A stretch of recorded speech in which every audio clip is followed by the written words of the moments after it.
देख लेते हैं कल आपने क्या क्या पढ़ा था, ठीक है ना।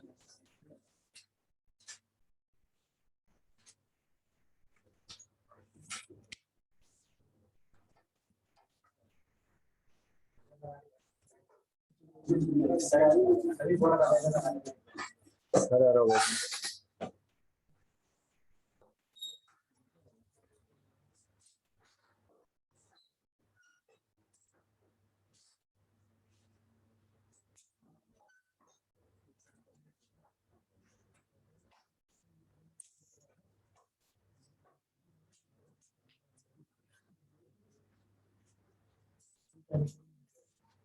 बुला रखा है।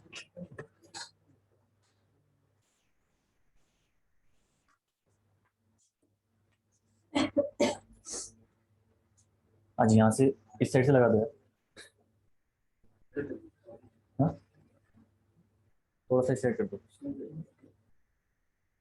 यहाँ से स्टार्ट हो रहा है ना, तो थोड़ा सा इस साइड कर दो जरा उसको ना, इधर की ओर कैमरे को। ये हाँ,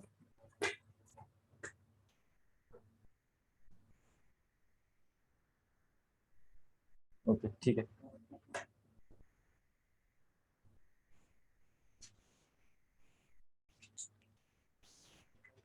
ओके सो कल डब्ल्यूएचएम की चीजें आपने डिस्कस करी थी, थोड़ा सा एक बार रिवीजन कर लेते हैं, सारे फॉर्मूला देख लो, ठीक है। आज आपको क्वेश्चन भी सॉल्व करने हैं उसके बेस पे, वो आप कैलकुलेटर भी लेके आ रखे होंगे। पहली चीज तो सबसे इंपॉर्टेंट आपने डिस्कस करी कल कन्वर्जन के बारे में, ठीक है। कन्वर्जन में आपने क्या पढ़ा था, अगर स्टील में स्ट्रेसेस आपके टी हैं तो कंक्रीट में कितने हो जाएंगे स्ट्रेसेस, टी अपॉन एम, ठीक है, ये डिस्कस किया था आपने। देन आपने सेकंड चीज डिस्कस करी यहाँ पे, अगर एरिया ऑफ स्टील आपको गिवन है ए एस टी, तो एरिया ऑफ कंक्रीट कितना हो जाएगा, M times of A S T. ये दो बहुत ही इंपॉर्टेंट कन्वर्जन थे जो आपने डिस्कस करे, ठीक है। देन उसके बाद अगले केस में आपने डिस्कस किया, नेक्स्ट आपने डिस्कस किया था सिंगली रेनफोर्स सेक्शन की डिजाइनिंग, ठीक है। वहां पे क्या क्या निकाला आपने, सबसे पहला आपने निकाला था टी फोर्स। टी फोर्स आपका कितना निकल के आया था, T A, T A into A S T. Simple सी बात है, फोर्स इक्वल टू, ध्यान रखना कभी भी रटने की जरूरत नहीं है, स्ट्रेस इंटू एरिया। अब स्ट्रेस कौन सा लेना है, एरिया कौन सा लेना है, वो ध्यान में आना चाहिए, ठीक है। तो force equal to stress into area, stress आपका है टी ए इंटू एरिया कौन सा, A S T upon M into M था तो कट गया था वो आपस में, ठीक है। देन उसके बाद नेक्स्ट आपने कैलकुलेट किया सी फोर्स। सी फोर्स आपका कितना निकल के आ गया था, एवरेज स्ट्रेस इंटू एरिया, ठीक है। एवरेज स्ट्रेस आपने कितना लिया, B into X A C A by two, जहां पे सी ए आपका एवरेज स्ट्रेस था और बी एक्स ए आपका एरिया निकल के आया था, ठीक है। ये आपने कल डिस्कस किया था। देन आपने निकाली यहाँ पे लीवर आर्म की, लीवर आर्म कितनी निकल के आई थी कल, yes D minus X A upon three आपकी लीवर आर्म निकल के आई, ठीक है। सिग्मा सीबीसी कैलकुलेट कैसे होती है, सिग्मा सीबीसी का फॉर्मूला क्या है, एच सी के बाई थ्री, सिग्मा सीबीसी का एच सी के बाई थ्री हो गया, ठीक है। देन आपने निकाला उसके बाद bending moment, bending moment equal to आपको बताई था फोर्स इंटू परपेंडिकुलर डिस्टेंस आपकी लीवर आर्म, है ना। यही था बेंडिंग मोमेंट का, आपने दोनों साइड से, टेंशन साइड से और कॉम्प्रेशन साइड से निकाल दिया था। फोर्स आपका T A into A S T, tension side से, लीवर आर्म आपकी D minus X A upon three, एक ये निकल के आया था आपका मोमेंट ऑफ रेजिस्टेंस। दूसरा मोमेंट ऑफ रेजिस्टेंस आपका कॉम्प्रेशन साइड से B X A C A by two into D minus X A upon three. ये दो फॉर्मूले आपके काफी इंपॉर्टेंट फॉर्मूले आपके डिराइव होके आए थे, ठीक है। देन उसके बाद आपने निकाला था स्ट्रेस रिलेशन ना, जिसमें आप, मैंने बताया था आपको, क्योंकि स्ट्रेस डायग्राम आपका लीनियर है तो साइड्स आपकी क्या होंगी, साइड्स का रेशियो आपका इक्वल होगा, ठीक है। तो आपने जब उसको निकाला तो पहले ऊपर कॉम्प्रेशन साइड से स्टार्ट किया, C A upon X A equal to tension side से T A upon M upon D minus X A. ये हमारा स्ट्रेस रिलेशन हमने निकाला। इसके अलावा क्या क्या चीजें डिस्कस करी थी, और देन उसके बाद डिजाइनिंग में नहीं है ना, या और कुछ भी था, C force equal to T force का कॉन्सेप्ट डिस्कस किया था आपने, है ना। मैंने बोला आपको कहीं पे भी जाओ, किधर भी जाओ, तो C force equal to T force में आपको कंफ्यूजन नहीं होना चाहिए, ठीक है। कहीं पे भी अगर मैं C one equal to T one करूँ, C two equal to T two करूँ, या resultant C equal to resultant T करूँ, तब भी आपको प्रॉब्लम नहीं होनी चाहिए, ठीक है, आगे आने वाले टाइम पे। ये हो गया आपका कॉन्सेप्ट। देन उसके बाद नेक्स्ट आपने पढ़ा अंडर रेनफोर्स सेक्शन के बारे में, यूआरएस के बारे में पढ़ा। अंडर रेनफोर्स सेक्शन कौन सा सेक्शन होता है, जिसमें आपकी स्टील फेल होती है, अंडर रेनफोर्स यानी रेनफोर्समेंट कम है उसमें, स्टील फेल होगी, कंक्रीट फेल नहीं होगी, ठीक है। तो स्टील फेल होगी यानी स्टील में जो स्ट्रेचेज होंगे सिग्मा एस टी परमिसिबल के इक्वल होंगे, कंक्रीट अभी भी आपकी लोड कर सकते हो आप लोग, ठीक है। ये आपका अंडर रेनफोर्स सेक्शन का कॉन्सेप्ट हो गया। और अंडर रेनफोर्स सेक्शन में जो फेलियर होता है उसको हम लोग कौन सा फेलियर बोलते हैं? Ductile failure, because steel is a ductile material. So under reinforce section में जो भी फेलियर आपका अगर करेगा वो कौन सा फेलियर होगा? डक्टाइल फेलियर, ठीक है। सेकंड हमने डिस्कस किया था ओवर रेनफोर्स सेक्शन। अब स्टील ज्यादा अमाउंट में आपकी, कंक्रीट कम है, तो फेल क्या होगी? Concrete C equal to sigma CBC. और स्टील आपकी अभी भी स्ट्रेसेस कैरी कर सकती है सिग्मा एसटी, अपनी परमिसिबल से अभी भी लेस वैल्यू में लोडेड होगी स्टील, ठीक है। देन फाइनल आपने पढ़ा था बैलेंस सेक्शन के बारे में। बैलेंस सेक्शन कौन सा सेक्शन होता है? जिसमें आपकी स्टील और कंक्रीट दोनों साइमल्टेनियसली अपनी मैक्सिमम लिमिट में होते हैं, ठीक है। यानी C A equal to sigma CBC, T A equal to sigma S T. और जिस डेप्थ में ये, हमने बोला था जिस डेप्थ में ये दोनों साइमल्टेनियसली अपनी मैक्सिमम लिमिट में होंगे, उस डेप्थ को हम लोग बोलते हैं critical depth of neutral axis, ठीक है। Critical depth of neutral axis का काम क्या है? न्यूट्रल एक्सिस का इसका काम है आपका सेक्शन बताना कि सेक्शन आपका अंडर रेनफोर्स है, या सेक्शन आपका ओवर रेनफोर्स है, या सेक्शन आपका बैलेंस सेक्शन है। ये कैसे पता चलेगा हमें? By the critical depth of neutral axis and actual depth of neutral axis. अभी हमें निकालना है वो चीज, हमें डिस्कस करना है इसके बाद। और बैलेंस सेक्शन को मैंने आपको बताया था कौन कौन से नाम से बोलते हैं। It is the economical section, yes, critical section, economical section, ठीक है। और थर्ड आपका कौन सा? लिमिटिंग। और अगर आप एलएसएम पढ़ोगे ना, एलएसएम में उसको लिमिटिंग सेक्शन भी बोलते हैं, वहां पे लिख लेना आप लोग, ठीक है, ताकि यहीं पे आपका चीजें एक ही साथ में निकल जाएगी ना। तो लिमिटिंग सेक्शन भी बोलते हैं हम लोग एलएसएम में उसको, बैलेंस सेक्शन को। तो नाम आपको कुछ भी दे सकता है, ऑप्शन ढंग से पढ़ना, ठीक है। एक बार उन्होंने एसएससी में पूछा था कि पहले उन्होंने क्या करा, बैलेंस सेक्शन की उन्होंने डेफिनेशन दे दी और उन्होंने ऑप्शन में डाल दिए क्या बोलते हैं ना, balance section, critical section, limiting section, all of the above. तो बच्चों ने क्या करा कि हाँ नहीं बैलेंस सेक्शन है, फर्स्ट क्लिक करके आ गए। वो तीन के तीन ऑप्शन आपके राइट होंगे, ठीक है।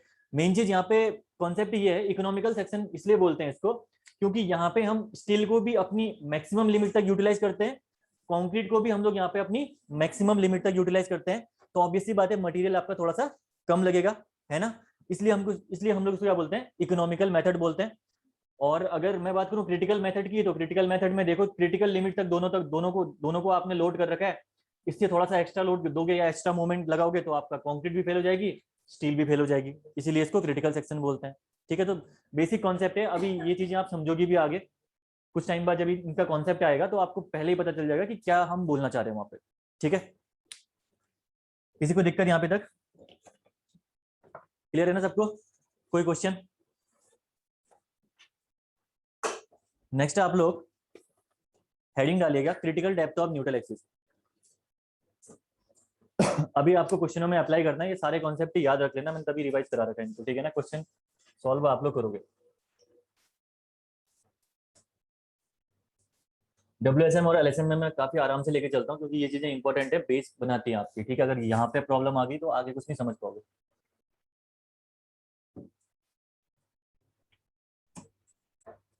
हेडिंग है आपकी next critical depth of neutral axis.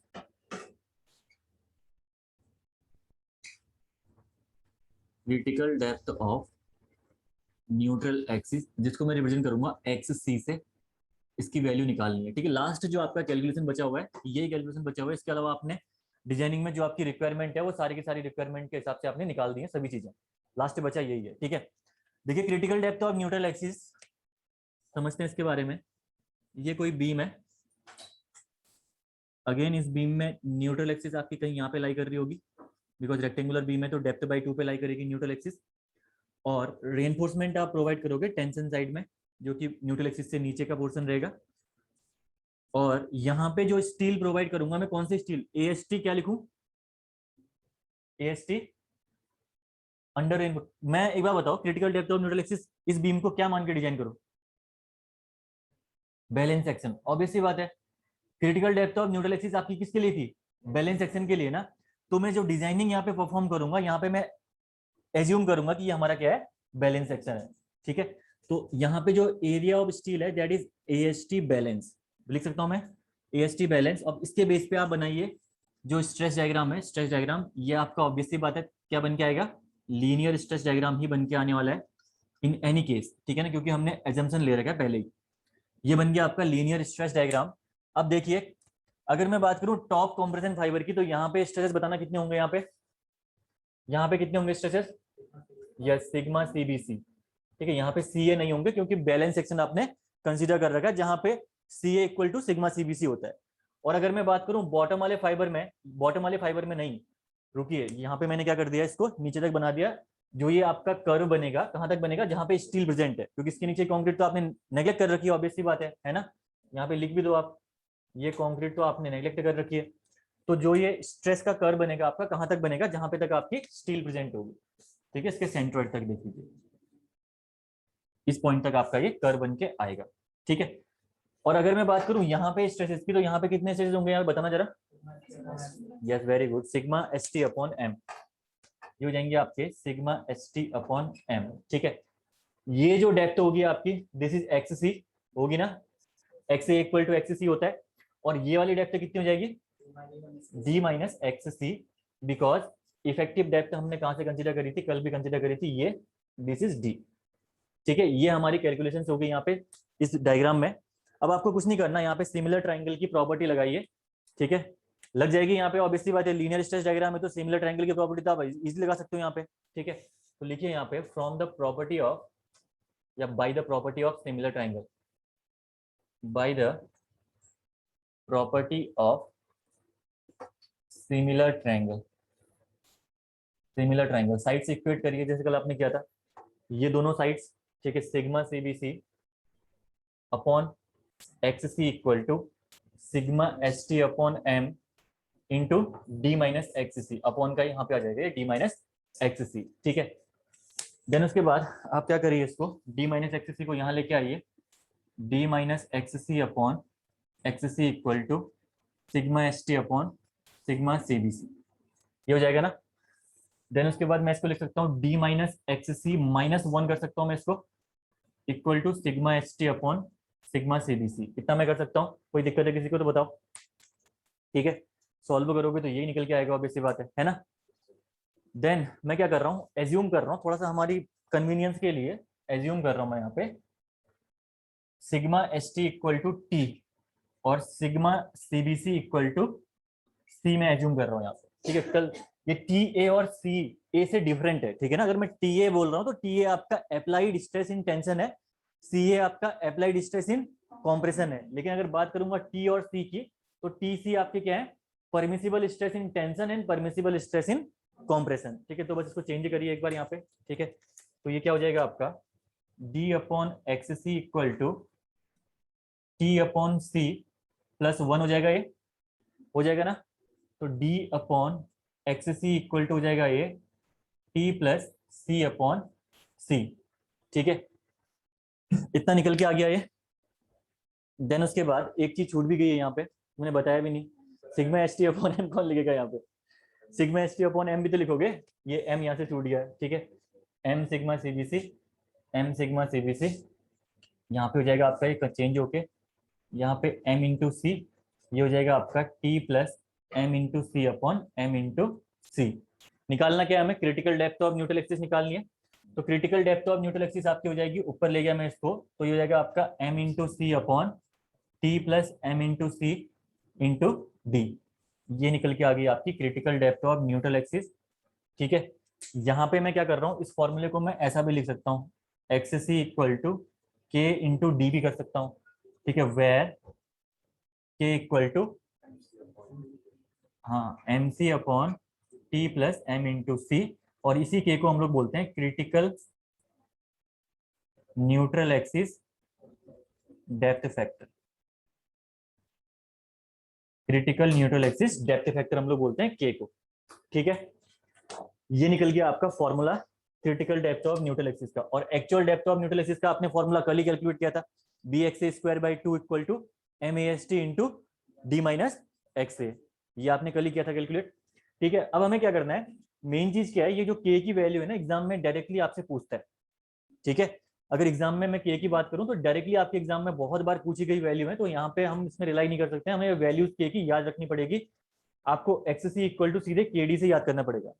मैं नहीं बोला इसका यूज नहीं है, इसका यूज भी है, एग्जाम में ऑब्जेक्टिव में पूछ सकता है, लेकिन बहुत बार इस के की वैल्यू डायरेक्टली पूछी है उसने एग्जाम में। ठीक है, मैं इसको यहाँ पे निकाल रहा हूँ, देखिए ध्यान से देखना। ठीक है, मॉड्यूलर रेशियो इक्वल टू क्या होता है, 280 अपॉन 3 सिग्मा सीबीसी ना, सिग्मा सीबीसी को मैं सी लिख सकता हूँ ना, यहाँ पे मैं लिख रहा हूँ 3 इंटू सी। तो यहाँ पे क्या हो जाएगा, एम सी इक्वल टू हो जाएगा 280/3, या हो जाएगा ये 93.33, इतना हो जाएगा आपका m into C equal to. ठीक है, तो आपको क्या करना है, इस k की वैल्यू में, कहाँ गया ये k की वैल्यू में 93.33 डिवाइडेड बाई t प्लस 93.33, ये हो गया आपका k की वैल्यू। उसके बाद बस अगर आपको अब t या सिग्मा एस टी की वैल्यू पता है तो आप सारे ग्रेड के लिए k की वैल्यू निकाल सकते हो, नहीं निकाल सकते हो।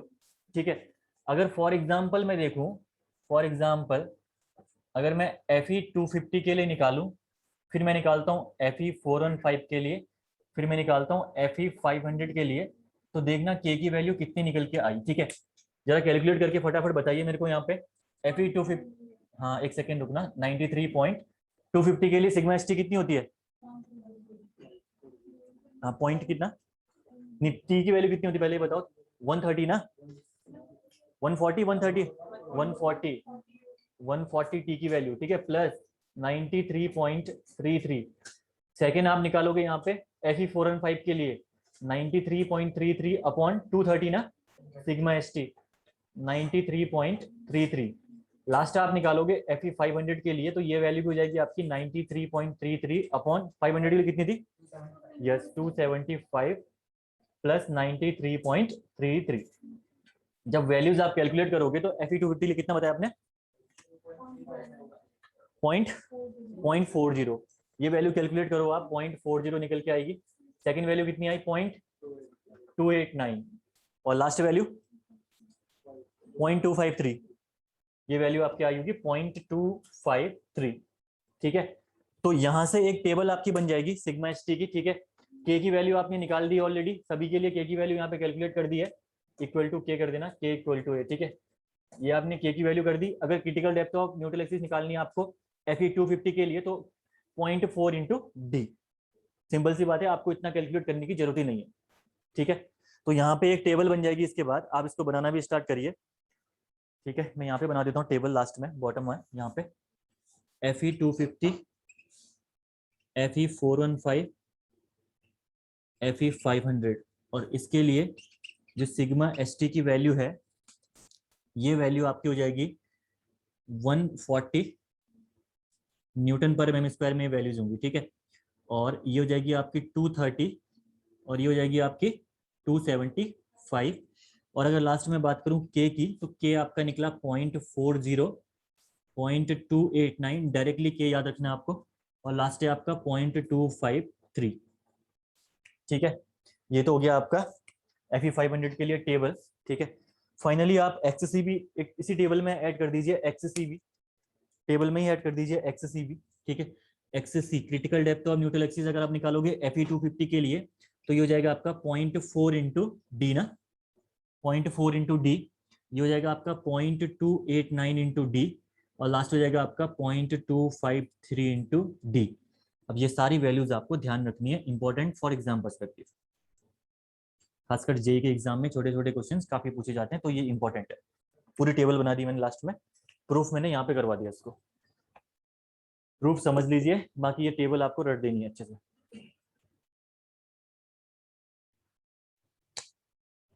This is XC।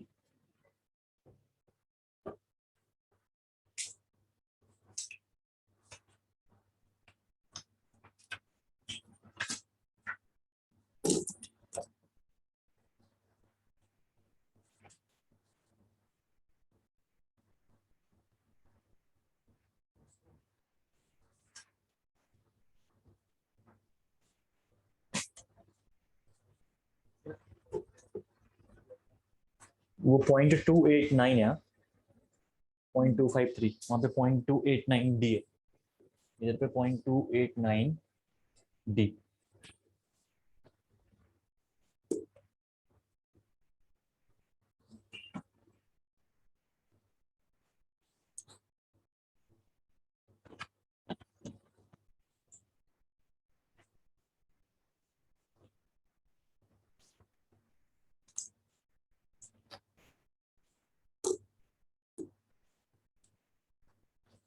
पानी आ रहा क्या,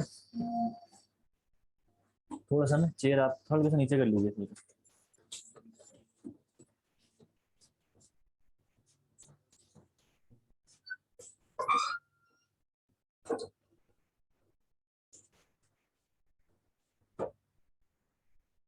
इससे साफ कर लीजिए इसको पानी।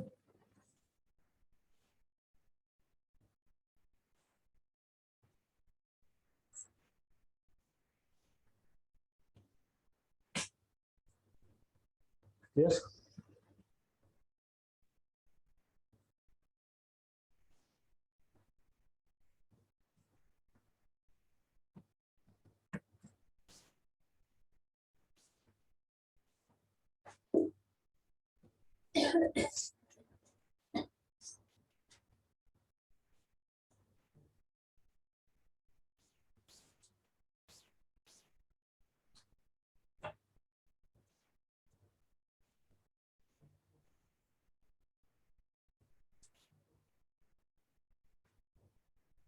प्रीलिम्स एसएससी जेई प्रीलिम्स में यहाँ से 2 क्वेश्चन 3 क्वेश्चन तक बन सकते हैं, ठीक है, पहली और इस यूनिट से। लेकिन इसका बहुत ज्यादा इंपॉर्टेंस है एसएससी जेई कन्वेंशनल में। 30-30 मार्क्स के क्वेश्चन यहाँ से आते हैं डब्ल्यूएसएम से पूरे। 30 मार्क्स का क्वेश्चन एक ही बनता है और बहुत सिंपल, काफी इतना टफ नहीं बनता है अगर ये कॉन्सेप्ट क्लियर है तो आपको बिल्कुल ही प्रॉब्लम नहीं होगी क्वेश्चन बनाने में। तो मतलब समझ लीजिए अगर 30 मार्क्स यहाँ से आ गया तो किस्मत अच्छी है आपकी।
इसमें जेई की पोस्ट भी आने वाली है उत्तराखंड में अभी? कितनी पोस्ट है इसमें आगे क्या? मोर देन 500 नोटिफिकेशन नहीं आया ना अभी? अच्छा। हाँ। अच्छा। अच्छा एग्रीकल्चर की ऐड होगी आएंगे उसके बाद। सही है यार, सबका हो जाएगा अगर 500 आ गई तो तुम्हारा आराम से 500 में तो आई जाओगे सभी। नहीं होगा? वो तो कह रहा हूँ कैसे कैसे नहीं। अरे लास्ट टाइम पे जब 2013-14 के अराउंड में आई थी ना एक बार 500 13, हाँ 576 कुछ पोस्ट आई थी उस टाइम पे। जितने थे मतलब वहाँ पे, मतलब थोड़ा बहुत पढ़ने वाले सभी का एक भी नहीं बचा, मतलब सबका सिलेक्शन कोई बचा ही नहीं। जहाँ मतलब मैं था मेरे आसपास पॉलिटेक्निक वाले भी थे ना बंदे, तो वहाँ पे जितने बंदे थे वो जॉब भी करते थे, जेई थे, उनका सबका सिलेक्शन हुआ है। तो 500-600 पोस्ट में फिर आप लोगों का बेनिफिट, क्योंकि सिर्फ डिप्लोमा ही भरेगा ना उसमें, ऑब्वियस सी बात है। तो ओनली डिप्लोमा है तो ऑब्वियस सी बात आप लोगों का बेनिफिट है उसमें काफी। तैयारी कर लो आने से पहले, निकालना इस बार। एक ही एग्जाम होता है? हिंदी इंग्लिश? अच्छा 2 टेक्निकल और हिंदी इंग्लिश ना, उसके बाद इंटरव्यू हटा दिया ना जेई में?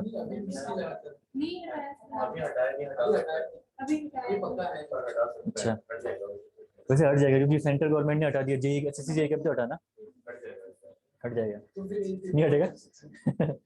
वो नहीं हटेगा हाँ? तुम लोग चाह रहे हो कि इंटरव्यू हो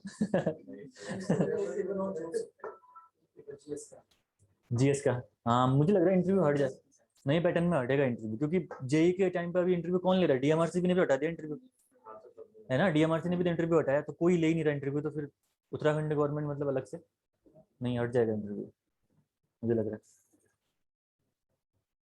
सही टाइम है इस एक साल 1.5 साल में, मतलब ना अच्छा टाइम पीरियड है, निकाल सकते हो अच्छे से तैयारी करोगे।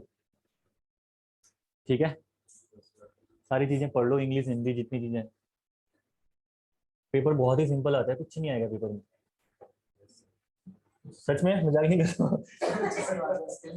हाँ नहीं, जेई का पेपर ना फिर भी रिलेटिवली ना, और स्टेट के जेई के एग्जाम, अगर डीएमआरसी के एग्जाम दो, एसएससी जेई का एग्जाम दो, तो वो पेपर तो हम लोगों को भी टफ लगता है कि हाँ भाई पेपर अच्छा आ रहा है, लेकिन उत्तराखंड का जैसे एग्जाम दोगे तो बहुत ही इजी आता है। अभी जो यूबीपीएससी है, जैसे ए का एग्जाम है ना, वहाँ का ए का और यहाँ के ए का पेपर दोनों का कंपेयर करोगे ना, तो रात दिन का अंतर रहता है एग्जाम पेपर में। यहाँ सिंपल बनता है, वहाँ टफ बनता है पेपर काफी। तभी तो कट ऑफ पिछली बार यहाँ पे जब ए की पोस्ट हुई तो कट ऑफ 700-800 गई थी, कट ऑफ 1200 में से, 1100-1200 में। हाँ 1100 में से 7, हाँ 1120 उस टाइम पे, 1020 ही होगा शायद, क्योंकि इंग्लिश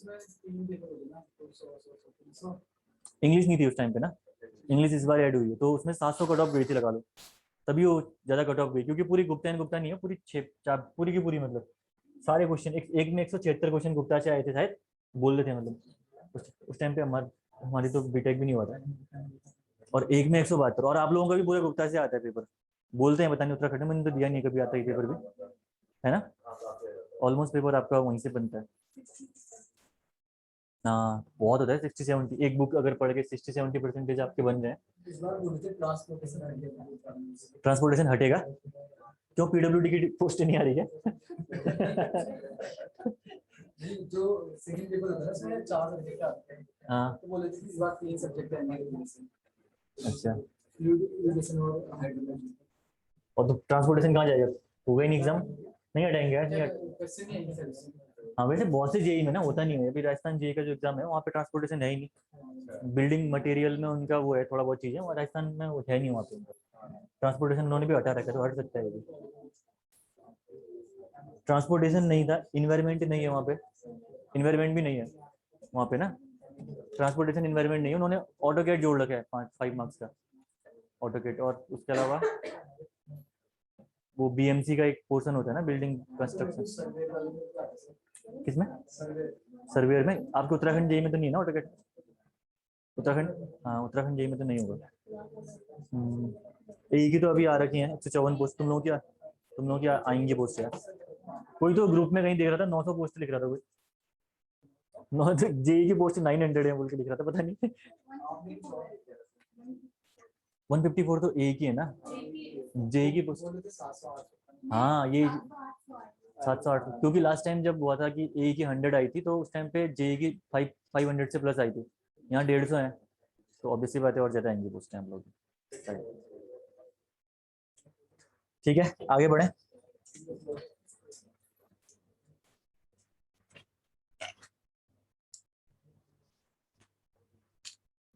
नेक्स्ट है आपका, अब सेक्शन का कंपैरिजन करना है कि कौन सा सेक्शन आपका क्या है, अंडर रेनफो सेक्शन, ओवर रेनफो सेक्शन और बैलेंस सेक्शन, आपके क्या क्या प्रॉपर्टीज होती है ये देखते हैं, ठीक है ना।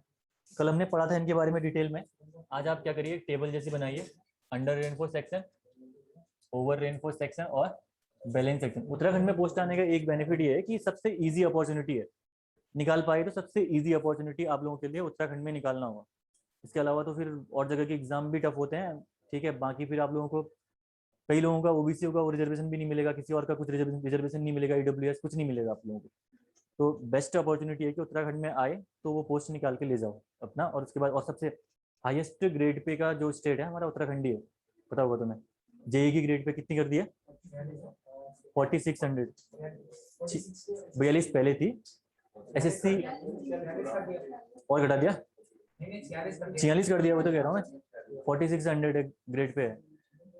राजस्थान में जाओगे तो कितना 3600 ग्रेड पे, वहाँ पे 3500-3600 ग्रेड पे, वहाँ पे इतना डिफरेंस है, और वहाँ पे 2 साल तक प्रोबेशन पे भी रखेंगे तुम्हें, 23,000 रुपये देंगे 2 साल तक।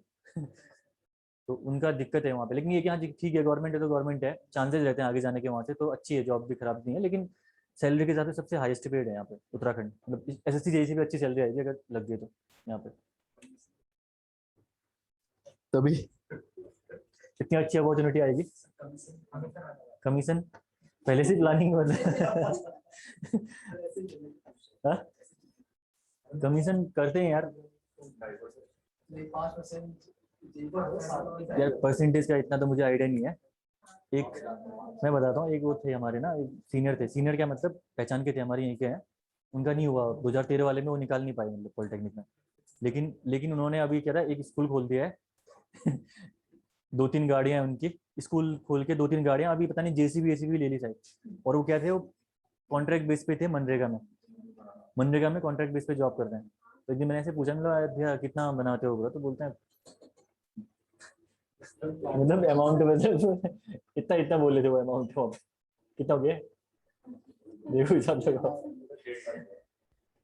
तो पता नहीं कहाँ से बना कर, इतना मुझे नहीं पता कमीशन कमीशन का तो अंदर जेई थे वो भी।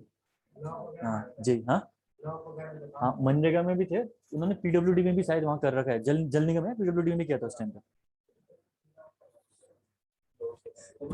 कई लोग सपनों में अब रात को पढ़ना छोड़ देंगे। नोट के बिस्तर में सोए रहेंगे। चलो ठीक है। देखो अंडर रेनफोर्स सेक्शन पहले पढ़ लो भाई, बहुत लंबा सिलेबस भी है, पढ़ना अच्छे से पड़ेगा। कंपटीशन काफी है, 6-7 साल से पोस्ट नहीं आ रखी है, तो इसका मतलब नहीं, अभी थोड़ी देर टाइम पे आपकी आई थी जेई की 100 पोस्ट, लेकिन उसके बाद भी कंपटीशन बहुत जबरदस्त है। जो जनरल है, जनरल में तो कंपटीशन और ज्यादा है। यूपी और यहाँ का लगभग लगभग सेम सिलेबस बन जाता है, सेम चीजें हैं। और हमारा मेन चीज है, उत्तराखंड में हमें एक बेनिफिट नहीं मिलता, हमें उत्तराखंड जो हमारी आती है वो ज्यादा नहीं पूछता है। यहाँ पे 15-20 क्वेश्चन 25 क्वेश्चन ऐसे पूछेगा, जो कि उतना ज्यादा नुकसान नहीं पहुंचाता है। ठीक है, अगर टेक्निकल में पीछे रह गए आप तो लेके चले जाएगा कोई भी पोस्ट आपकी। तभी मेहनत पूरी करो, अपना सब चीजें ना प्रॉपर तरीके से कॉन्सेप्ट क्लियर रखो। ठीक है, सबसे पहला है अंडर रेनफोर्स सेक्शन। ठीक है, इसको समझने के लिए 2 फॉर्मूले में लिख रहा हूँ। एक तो मैं लिख रहा हूँ C force equal to T force, TAAHT। ठीक है, दूसरा आपने मोमेंट ऑफ रेजिस्टेंस निकाला था ना, बेंडिंग मोमेंट या मोमेंट ऑफ रेजिस्टेंस, इसका फॉर्मूला क्या था? फॉर्मूला था इसका BXA D minus XA upon 3, यानी फोर्स इंटू परपेंडिकुलर डिस्टेंस। ठीक है, सबसे पहले देखो अंडर रेनफोर्स सेक्शन की प्रॉपर्टीज लिख लेते हैं पहले। तो अंडर रेनफोर्स सेक्शन क्या होगा, जहां पे आपकी actual depth of neutral axis is less than the critical depth of neutral axis, तो वो सेक्शन का आपका कहलाएगा अंडर रेनफोर्स सेक्शन। ठीक है, अगर मैं बात करूं ओवर रेनफोर्स सेक्शन की, तो प्रॉपर्टी क्या होंगी इसकी, XA is greater then XC। और फाइनली जो बैलेंस सेक्शन है उसकी प्रॉपर्टी होंगी XA इक्वल टू XC। ठीक है, ये तो हो गया आपका अंडर। अगर ये केस आ रहा तो सेक्शन आपका अंडर रेनफोर्स सेक्शन रहेगा, अगर ये केस आएगा तो सेक्शन आपका ओवर रेनफोर्स सेक्शन रहेगा, और फाइनली अगर ये केस आएगा तो आपका सेक्शन बैलेंस सेक्शन रहेगा। ठीक है, देन उसके बाद मैं बोल रहा हूं, अगर आपका अंडर रेनफोर्स सेक्शन आता है तो वहां पे आपकी जो AST एक्चुअल है that is less than the AST critical, है ना, तभी तो फेलियर अगर कर रहा है। इस केस में आपका क्या होगा, AST less than the AST critical. Second आपका ओवर रेनफोर्स सेक्शन में क्या होगा, यहाँ पे कंक्रीट फेल करती तो AST जो होगी आपकी greater than the AST critical. ठीक है, और यहाँ पे आपकी क्या होगी, AST critical is equal to the normal AST इस केस में। ठीक है, ये आप यहां से भी समझ सकते हो। देखो जैसे जैसे XA की वैल्यू रिड्यूस करेगी तो आपकी AST की वैल्यू भी रिड्यूस करेगी यहाँ से, और XA की वैल्यू अगर इंक्रीज करेगी तो आपकी AST की वैल्यू भी इंक्रीज करेगी। पहले वाले केस में आपकी XA की वैल्यू कम आ रही है तो ऑब्वियसली बात है जो AST कैलकुलेट करोगे वो भी आपकी कम आएगी। इसमें XA की वैल्यू ज्यादा आ रही है XC से, तो ऑब्वियसली बात है जो AST है एक्चुअल वो ज्यादा हो गया as compare to the critical. ठीक है ना, ये तो हो गया आपका AST का AST का सिग्निफिकेंस। देन फाइनल यहाँ पे है एक और सिग्निफिकेंस है, यहाँ पे moment of resistance. Moment of resistance भी यहाँ पे less than the moment of resistance critical. इस केस में आपका moment of resistance is greater than the moment of resistance of critical, और यहाँ पे moment of resistance equal to moment of resistance critical. ये भी कंडीशन यहाँ पे सेटिस्फाई आपकी होनी चाहिए। ठीक है, अगर आप देख पा रहे होंगे तो यहाँ पे देखो, ठीक है, सिर्फ इस वाले को देखोगे तो बेंडिंग मोमेंट आपका इस फोर्स पे डिपेंड कर रहा है, इसको भूल जाओ अभी। ठीक है, इस फोर्स पे डिपेंड कर रहा है, यानी जैसे जैसे XA आपका इंक्रीज करेगा तो बेंडिंग मोमेंट भी आपका इंक्रीज करेगा, और XA अगर रिड्यूस हो रहा है तो बेंडिंग मोमेंट भी आपका रिड्यूस हो रहा है, या मोमेंट ऑफ रेजिस्टेंस भी रिड्यूस हो रहा है। तो पहले वाले केस में आपका XA रिड्यूस हो रहा, ठीक है, तो आपका मोमेंट ऑफ रेजिस्टेंस रिड्यूस होगा। ठीक है, यहाँ पे देखो एक बेंडिंग मोमेंट का और फॉर्मूला था, TA AST D minus XA by 3। तो अगर AST भी रिड्यूस होगा तब भी आपका बेंडिंग मोमेंट रिड्यूस होगा, ठीक है ना। तो यहाँ पे देखिए XA भी रिड्यूस हो रहा है, AST भी रिड्यूस हो रहा है, तो मोमेंट और रेजिस्टेंस भी इसका कम आएगा। ये प्रॉपर्टीज पूछता है वहां पे एग्जाम में, ठीक है ना, कि वो पूछेगा आपसे कि ओवर रेनफोर्स सेक्शन के केस में AST हम लोग ज्यादा प्रोवाइड करते हैं या कम प्रोवाइड करते हैं क्रिटिकल से। तो वहां पे पता होना चाहिए कि आपको हमेशा आप क्या करोगे, क्रिटिकल से ज्यादा AST प्रोवाइड करोगे इन case of the over reinforce section, ठीक है ना। तो ये प्रॉपर्टीज आप लगा के समझ सकते हो ये चीजें, ठीक है। ये तीन के तीन चीजें आपको ध्यान रखनी है एग्जाम पर्सपेक्टिव, SSC में पिछली बार इससे क्वेश्चन भी पूछा गया। तो इसको लिखिए जरा पहले, फिर आगे बढ़ते हैं।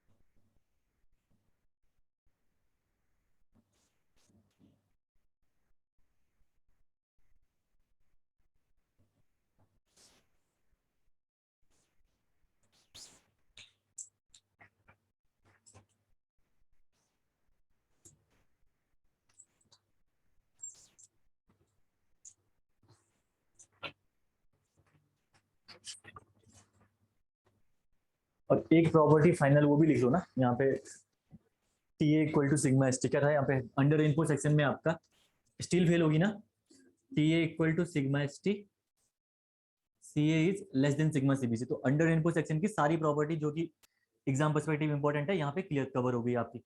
ओवर रेनफोर्स के लिए CA equal to sigma CBC, TA is less than sigma ST। In case of the balance section TA equal to sigma ST, CA equal to sigma CBC। तो ये आपका पूरा का पूरा एक साथ ही क्लियर हो गया। Under input section, over input section, balance section, यहाँ से अब कोई ऑब्जेक्टिव बनेगा तो बाहर कुछ नहीं जाना इससे। तो ये चीज आपको ध्यान रखनी है, और जेई में आने के चांसेस इसके काफी ज्यादा है।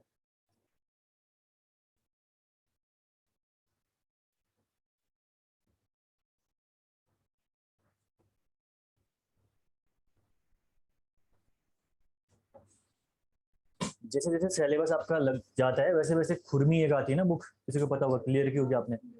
खुरमी एटलीस्ट पूरी लगा लो, फिर उसके बाद गुप्ता स्टार्ट करना, ठीक है ना। खुरमी से अगर कुछ बेसिक कॉन्सेप्ट आपके क्लियर हो जाएंगे, फिर उसके बाद गुप्ता स्टार्ट करोगे। गुप्ता भी लगानी है आपको, गुप्ता में क्वेश्चन लेकिन छांट के, ठीक है। वो ESC के क्वेश्चन भी है ना पीछे, तो ESC वाले जो क्वेश्चन होंगे पीछे, वहां पे से जो आपके छोटे छोटे क्वेश्चन होंगे जो आपको लगेगा कि जेई एग्जाम में ये आ सकता है, ठीक है, मतलब बड़ा सॉल्यूशन नहीं है उसका, तो वो क्वेश्चन आप पकड़ के उनका कर सकते हो। सारे क्वेश्चन गुप्ता के लगाने की जरूरत नहीं है, वो काम के नहीं है। खाली ओवरबर्डन आप सर में लेके चलोगे और उतने कॉन्सेप्ट में आप फिर घूमते भी रहोगे, क्योंकि टीचर टफ है उसमें, ठीक है ना। मोस्टली कोशिश ये रखना कि जो इनिशियल के मतलब हर सब्जेक्ट के 4-5 पेज हैं, 5-6 पेज हैं, वो बने गुप्ता के, 6-7 पेज बने। उसके बाद जो इंजीनियरिंग सर्विसेज के क्वेश्चन आ रहे हैं पीछे, वो आपके छोटे छोटे वाले क्वेश्चन जो होंगे वो सारे बनने चाहिए, ठीक है ना।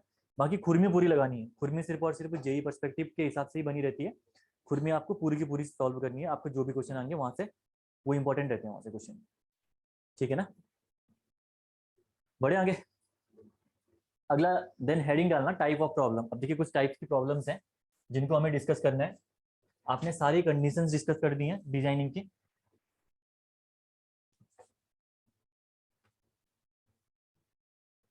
अगर किसी को बुक का नाम नहीं पता, RS खुरमी है, ठीक है ना, शायद RS खुरमी है ना, हाँ तो वो बुक है, RS खुरमी है, लेटेस्ट एडिशन मंगाना उसका, और आप लोग सॉल्व करना स्टार्ट कर दीजिए इसको। टाइप ऑफ प्रॉब्लम्स, ये कुछ प्रॉब्लम्स बनती हैं, यहाँ से आपका न्यूमेरिकल अप्रोच भी क्लियर होगी, ठीक है। और कन्वेंशनल के लिए भी आप तैयार होंगे, ऑब्जेक्टिव के लिए भी अंदर से क्वेश्चन आपके बन सकते हैं यहाँ से, ठीक है ना। पहले आपका problem number 1, to calculate the moment of resistance of the given section, ठीक है। पहले तो आपकी बीम ही है, बीम में क्या होगा, बेंडिंग मोमेंट तो निकालोगे ना डिजाइन, तो डिजाइन आप करोगे बेंडिंग मोमेंट के लिए। तो पहला आप वही डिस्कस करोगे, to calculate the moment of resistance of given beam, या गिवन सेक्शन कर दो, गिवन सेक्शन का मोमेंट ऑफ रेजिस्टेंस, ठीक है। इसमें लिखना डिजाइन स्टेप्स, इसमें आप लिखोगे डिजाइन स्टेप्स, कौन कौन से डिजाइन स्टेप्स आपको फॉलो करने हैं यहाँ पे वो डिस्कस करते हैं। ठीक है, पहला, सबसे पहला आपको यहाँ पे निकालोगे डिजाइनिंग में स्टेप 1 में actual depth of neutral axis. Actual depth of neutral axis, actual depth of neutral axis आप पहले निकालोगे और इसके लिए फॉर्मूला मैंने आपको ऑलरेडी बता रखा है, B X A square by 2 equal to M A S T into D minus X A. साथ साथ में बोलते रहो, याद हो जाएगा फॉर्मूला। ठीक है, जहां पे आपका एम कैसे निकलता है, एम निकलता है आपका इससे 280 upon 3 sigma CBC, 280 upon 3 sigma CBC से आपका एम निकलेगा और यहाँ पे सिग्मा सीबीसी निकलेगा आपका एफसी के बाई 3 से। ये निकल गया आपका यहाँ पे एएसटी आप निकालोगे pi by 4 into D square, एक बार के लिए जितने नंबर ऑफ बार दी होंगे उसको मल्टीप्लाई कर देना उससे। ठीक है, एएसटी हो गया। इफेक्टिव डेप्थ आपको वहां पे गिवन होगी। अगर टोटल डेप्थ होगी तो टोटल डेप्थ में जो कवर दिया होगा आपको वो कवर आप घटा के इफेक्टिव डेप्थ निकाल लेना। ठीक है ना, तो बॉटम में स्टील के बाद कवर लगा रखे हो, कवर घटा दोगे इफेक्टिव डेप्थ निकालने के लिए। और विड्थ आपको गिवन होगी, एक्स ए आप निकाल लोगे इजीली। सारी चीजें बता दी यहाँ पे। सेकंड आप निकालोगे यहाँ पे सेकंड स्टेप में critical depth of neutral axis, critical depth of neutral axis. Second step में आप निकालोगे यहाँ पे critical depth of neutral axis और ये क्रिटिकल डेप्थ आपकी निकलेगी x C equal to K into D से। सिंपल सी बात है, पूरा फॉर्मूला नहीं लिख रहा हूँ। के की वैल्यू मैंने आपको लिखवा दी है, एफई 250 के लिए 0.40, एफई 415 के लिए 0.289 और एफई 500 के लिए 0.253। तीनों वैल्यूज आपको लिखा रखी के की। ठीक है, यहाँ से आपका निकल जाएगा एक्स सी। थर्ड वाले में आपने एक्स सी ए और एक्स सी निकाला, इसका रीजन ये था कि आपको पता लगाना था कि सेक्शन आपका कौन सा है, अंडर रेनफोर्स है, ओवर रेनफोर्स है या बैलेंस सेक्शन है। थर्ड वाले में आप करोगे compare the section, compare the section. ठीक है, सेक्शन को कंपेयर करोगे तो आइदर वो निकलेगा अंडर रेनफोर्स सेक्शन, आइदर वो निकलेगा आपका बैलेंस सेक्शन या निकलेगा ओवर रेनफोर्स्ड सेक्शन। अगर आपका X A is less than X C, उस केस में under reinforce section, X A is equal to X C, इस केस में बैलेंस सेक्शन, और X A is greater than X C, then that case it is over reinforce section. Okay, और under reinforce section की properties यहाँ पे आपको पता ही है, T A equal to sigma S T, C A is less than sigma CBC, यानी steel fail कर गई, कंक्रीट अभी बची हुई है, फेल नहीं करी। ठीक है, बैलेंस सेक्शन में आपका T A equal to sigma S T, दोनों साथ में फेल करेंगे, C A equal to sigma CBC. Finally आपका ओवर रेनफोर्स सेक्शन की अगर मैं बात करूं तो यहाँ पे हो जाएगा आपका C A equal to sigma CBC, concrete fail करेगी, और T A is less than sigma S T. ये आपकी प्रॉपर्टीज हो गई under reinforce, balance section, over reinforce की, जो हमने डिस्कस करी इससे पहले भी, कल भी करी थी। ठीक है, देन उसके बाद अब देखो, बाई चांस सेक्शन आपका अंडर रेनफोर्स सेक्शन आया तो अंडर रेनफोर्स सेक्शन में क्या होगा, आपको एक वैल्यू पता है स्ट्रेस की, आपको बेंडिंग मोमेंट निकालना है ना, ध्यान से देखो। अगर आपका सेक्शन अंडर रेनफोर्स आया तो T A equal to sigma S T, यानी एक वैल्यू स्ट्रेस की पता है आपको, आप क्या कर सकते हो, दूसरी स्ट्रेस की वैल्यू निकाल सकते हो, कहां से, रिलेशन से, स्ट्रेस रिलेशन से निकाल सकते हो, या इसी वैल्यू के बेस पे भी आप डायरेक्टली बेंडिंग मोमेंट निकाल सकते हो। कौन से फॉर्मूले से, बेंडिंग मोमेंट का दूसरा वाला फॉर्मूला क्या है, T A S T into D minus X A upon 3। जहां पे आपको टी ए की वैल्यू पता है, एक्स ए सब निकाल दिया आपने, आप इजीली निकाल सकते हो।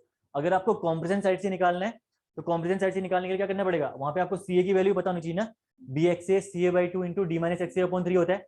तो वहां पे सी ए की वैल्यू पता करने के लिए आपको टी ए पता है, आप वहां पे स्ट्रेस वाला फॉर्मूला लगाओ। कौन सा वाला formula, C A upon X A equal to T A upon M D minus X A. तो वहां से आपका दूसरा अननोन सी ए निकल के आ जाएगा, उसको आप रखो मोमेंट के फॉर्मूले में, आपका निकल के आ जाएगा बेंडिंग मोमेंट कॉम्प्रेशन साइड से भी। ठीक है ना, ये हो गया आपका थर्ड। फोर्थ स्टेप में आप लिखोगे यहाँ पे moment of resistance, moment of resistance. तो मोमेंट ऑफ रेजिस्टेंस आपका कॉम्प्रेशन साइड से, टेंशन साइड से। ठीक है, कॉम्प्रेशन साइड से हो जाएगा आपका B X A C A divided by 2 force into perpendicular distance आपकी D minus X A upon 3। Tension side से फोर्स आपका T A S T into D minus X A upon 3। ठीक है, और अगर अंडर रेनफोर्स सेक्शन आया तो आप डायरेक्टली आप यहाँ पे टेंशन वाला फॉर्मूला लगाओ और मोमेंट और रेजिस्टेंस निकाल दो। अगर आपका ओवर रेनफोर्स सेक्शन आया तो आप डायरेक्टली कहाँ पे लगाओगे फॉर्मूला, कॉम्प्रेशन साइड में, ठीक है, कॉम्प्रेशन साइड में लगाओगे डायरेक्टली, क्यों, वहाँ पे आपको सी ए की वैल्यू पता होगी उस केस में, ठीक है। ऐसे निकल गया आपका मोमेंट ऑफ रेजिस्टेंस। देन उसके बाद यहाँ पे नोट करके लिखिए, ये आपका step, one value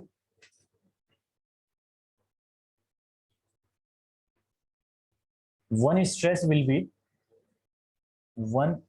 will be at permissible value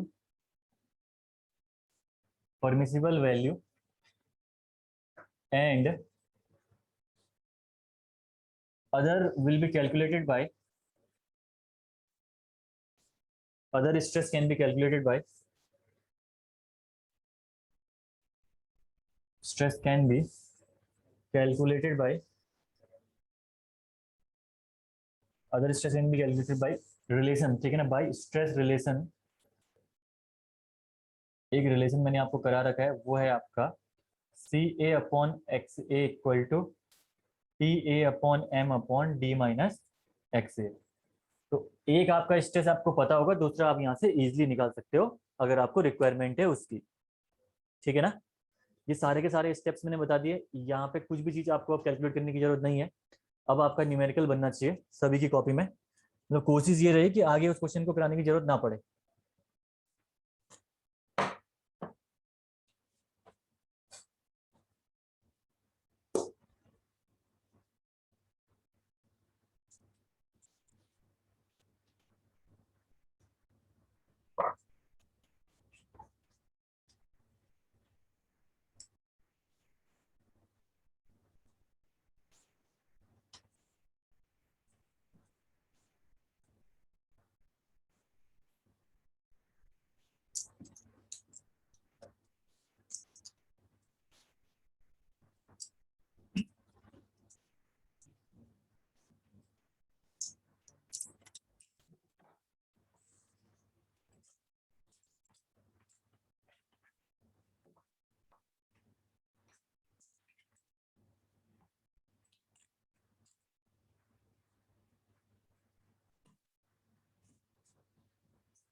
हो गया, सेकंड करते हैं।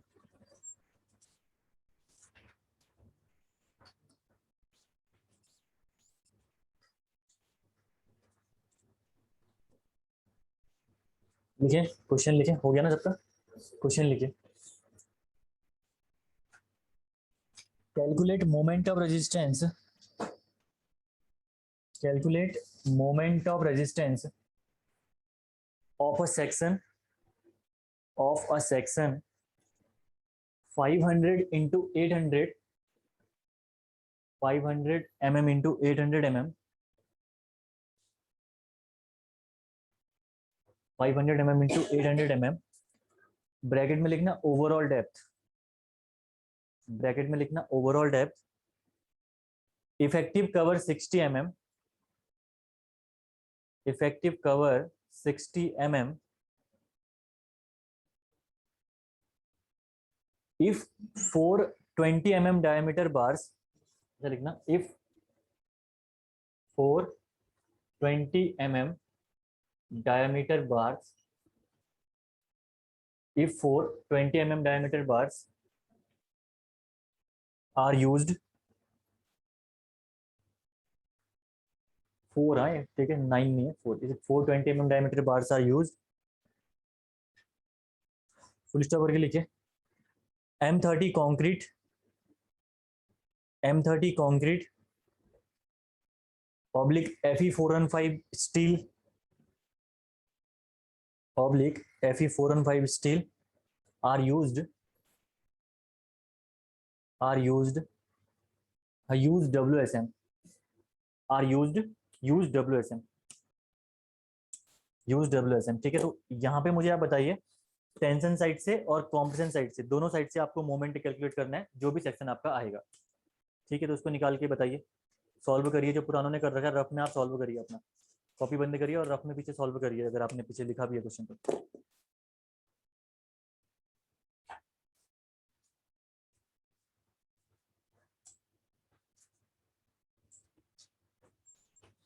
अगर किसी के पास एक स्क्वायर यहाँ पे आएगी आपकी पहले वाले स्टेप में, यहाँ पे एक टर्म जो इक्वेशन बनेगी यहाँ पे आपकी स्क्वायर के फॉर्म में बन जाएगी, ठीक है। तो स्क्वायर के फॉर्म में अगर इक्वेशन बनेगी तो सॉल्व करने के लिए एक तो आप श्रीधराचार्य लगा सकते हो, दूसरा आपके पास अगर 100 ml का कैलकुलेटर है तो वहां से भी कर सकते हो आप, है ना। तो मैं यहाँ पे श्रीधराचार्य से बता रहा हूँ, 100 ml से थोड़ी देर में बता दूंगा किसी के पास पड़ा होगा तो, ठीक है ना। तो ये निकालने के लिए आपका होता है formula minus B plus minus under root of B square minus 4ac upon 2a। इससे आप निकाल सकते हो अगर इक्वेशन बनेगी तो। अगर 100 ml का है तो फिर इजिली बन जाएगा आपका, फिर तो कोई दिक्कत ही नहीं। सारी चीजें आपके पास पड़ी हुई हैं, बस आपको अप्लाई करके कैलकुलेट करना है, ठीक है। कैलकुलेट तो कौन करता है, दुकानदार भी कैलकुलेट करता है ना चीजें, बस वही चीजें करनी है आपको, दुकानदार वाली चीजें करनी है, बाकी आपके पास सब चीजें पड़ी हुई हैं। देखो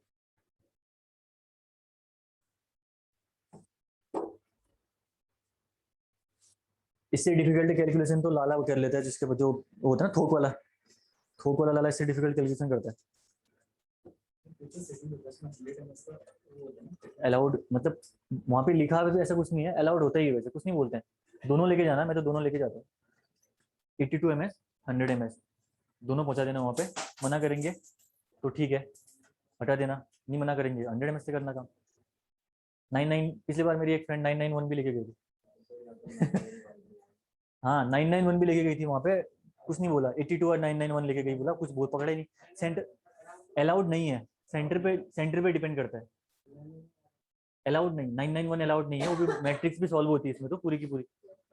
इसमें तो मैट्रिक्स सॉल्व नहीं होती, इसमें तो पूरी मैट्रिक्स ही सॉल्व हो जाती है। हाँ तो 991 वैसे अलाउड नहीं है, सेंटर पे डिपेंड करता है। जैसे ये आएगा ना आपका, हाँ इक्वेशन आएगी ना, तो इक्वेशन में आप ऐसे भी सॉल्व कर सकते हो। एक बार मोड प्रेस किया आपने, दोबारा मोड प्रेस किया, फिर एक बार और मोड प्रेस किया आपने, तो इक्वेशन 1 2 3 आ गई ना। तो 1 आपको क्लिक करना है यहाँ पे, 2 और 3 अननोन आ रहे, इसमें कुछ नहीं करना, ये अलग चीज है। आपको जा रहा है मैट्रिक्स यहीं से सॉल्व होती है 2 और 3 अननोन, ठीक है। आपको क्या करना है, यहाँ से आगे की ओर ये रिप्ले रिप्ले वाला है ना, ये आगे वाला बटन दबाना। 2 डिग्री या 3 डिग्री, कौन सी डिग्री की है, 2 डिग्री की इक्वेशन है। बस आप 2 डिग्री की इक्वेशन रखिए, जो भी वैल्यूज आ रही है, कांस्टेंट आपका ए का, एक्स स्क्वायर में कांस्टेंट अगर 5 है तो रख दिया आपने, सेकंड वाले में -3 है रख दिया, लास्ट वाले में 8 है रख दिया, तो आपकी वैल्यू बन निकल के देगी यहाँ से, ठीक। हाँ और लास्ट में आपको हटाना है, शिफ्ट मोड करना, 3 दबाना, क्लियर हो। अभी बता दूंगा इसको मैं, पहले आप निकाल लो, सिर्फ से कर लो अभी।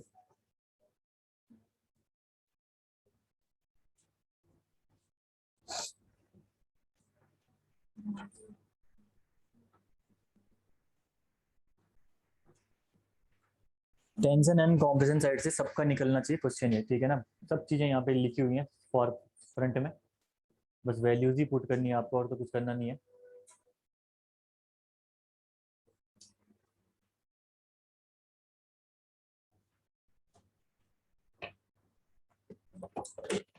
क्वेश्चनों में डब्ल्यूएचएम और एलएचएम में सफिशिएंट टाइम मिलेगा, आराम से सॉल्व करो। अप्रोच ऐसी बना के चलो कि यहीं पे वो क्वेश्चन सॉल्व हो, घर जाके रिवीजन करने की जरूरत ना पड़े। इसीलिए डब्ल्यूएचएम एलएचएम आराम से पढ़ाता हूँ मैं, क्योंकि यहाँ पे रिक्वायरमेंट है। अगर यहाँ पे मैंने भगा दिया, मैंने खुद बता दिया, कुछ नहीं कर पाए, सीख के नहीं जाओगे चीजें। अप्लाई करना नहीं सीखे, न्यूमेरिकल में कहीं से भी उठा सकते हैं ना वो न्यूमेरिकल, तो ऑब्जेक्टिव में अगर आ गया तो कहीं से भी इन स्टेप में से कोई का बीच का स्टेप, एसएससी जेईई में ये स्टेप भी पूछा हुआ है, actual depth of neutral axis निकालना भी पूछा हुआ है, ठीक है। कोई वैल्यूज दे रखी होंगी आपको, वो बोलेगा निकाल के बताइए भाई एक्चुअल डेप्थ।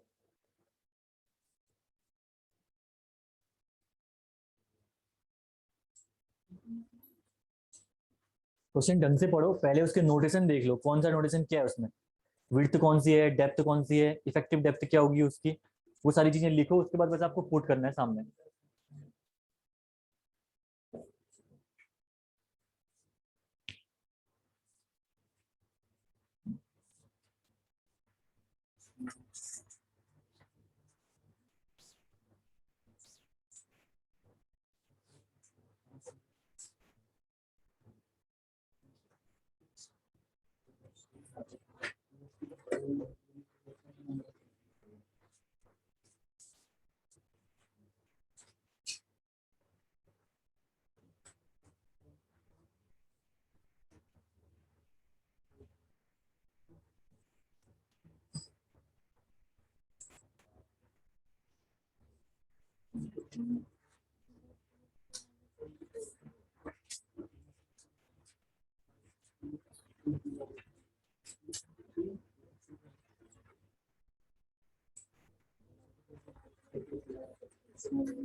एक्स एक्स से जितना आएगा बता देना, स्टेप टू स्टेप, ताकि गलती ना हो आगे, ठीक है ना। जब आगे पहुंच गए आप और लास्ट में गलती हो गई।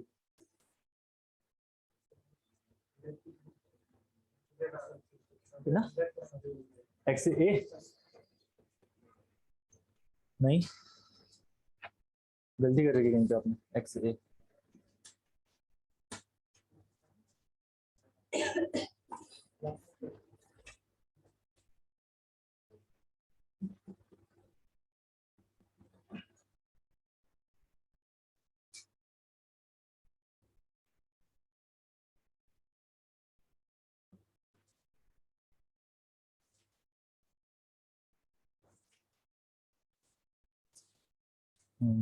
करिए करिए 250।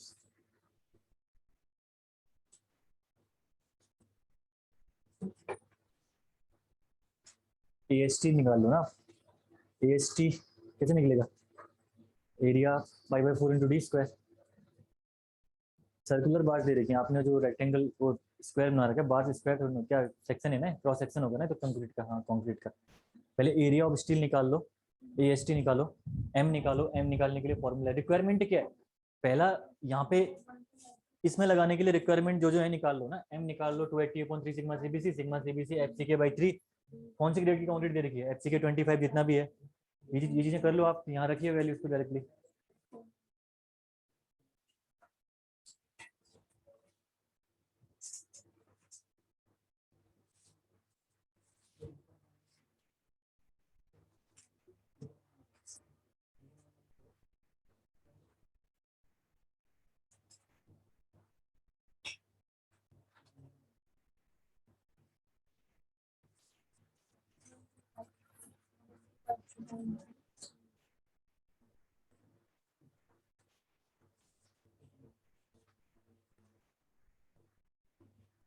कैलकुलेटर ना इस फोन वाले से नहीं निकलेगा ऐसे ना, दिक्कत आएगी इसमें। कैलकुलेटर प्रॉपर लेके आया करो, नहीं तो फोन वाले से प्रॉब्लम आएगी।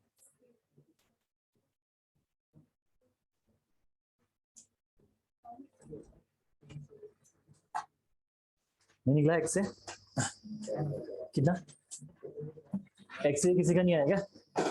एक्स ए, हाँ एक्स ए निकालो फटाफट। ये पार्ट तुम्हारा है भाई, कैलकुलेशन निकाल के देख दोगे, आंसर है पूरा का पूरा।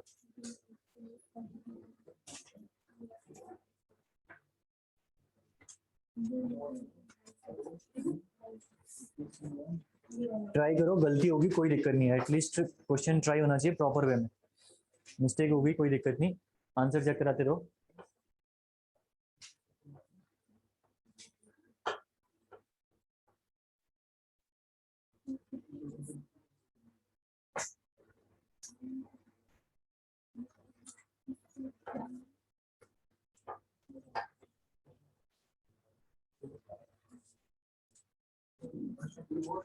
हाँ गुड, सही है।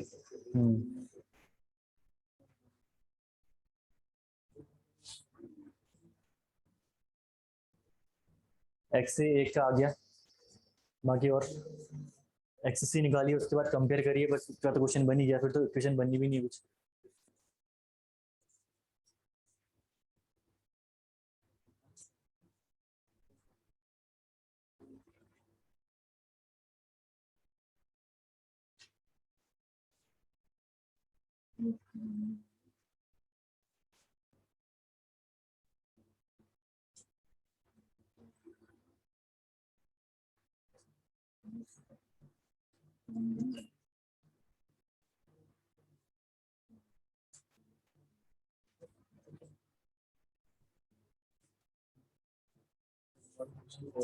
हाँ गुड, सही है। 2 का एक्स से निकल गया 164। आपको कितना है? गलती हो रही थी, दोबारा लगेगा।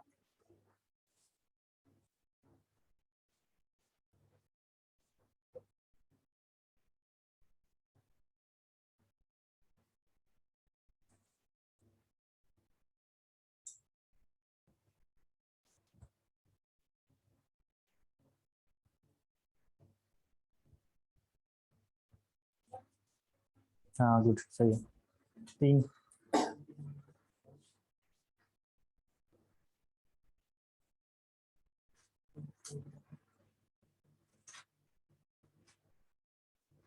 जिनका एक्स ए निकल गया आगे। हाँ हाँ हाँ, पूरा निकालना पड़ेगा। एक्स ए निकल गया और उनका लगभग लगभग बन गया, अभी तो कुछ है ही नहीं इसमें।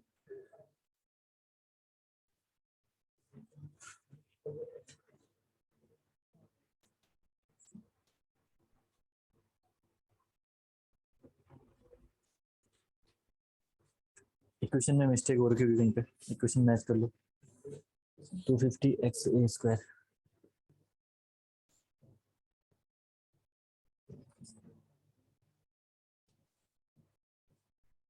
दिखाना क्या बचा।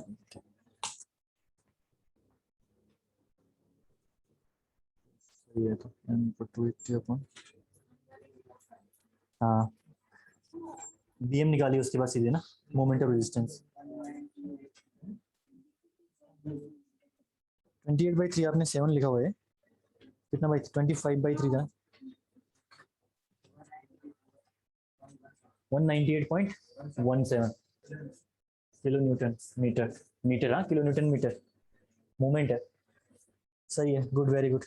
कॉम्प्रेशन साइड से भी निकालिए इसका, सी ए निकालिए, सी ए कितना निकल के आ रहा है वो बताना मुझे। उसके बाद एम आर वहां से भी निकाल के बताइए क्या एग्जैक्ट में हमने बोला ना, सी इक्वल टू टी होगा और दोनों साइड से बी एम सेम होगा बोला था। तो चेक कर लो क्वेश्चन में एक बार कि निकल रहा नहीं निकल रहा हो।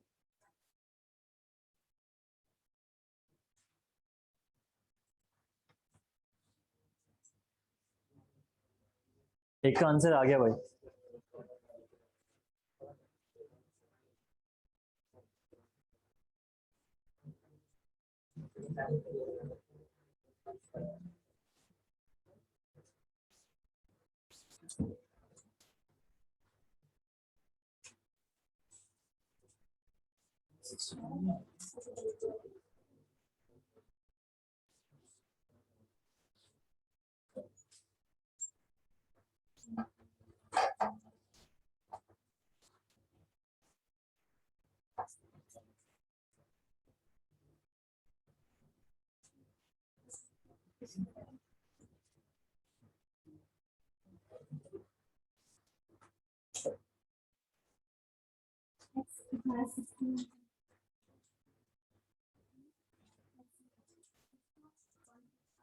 वन 161 या 61, 161 तब भी ठीक है, चलेगा इतना। 1 2 3 का ऊपर नीचे चलता है।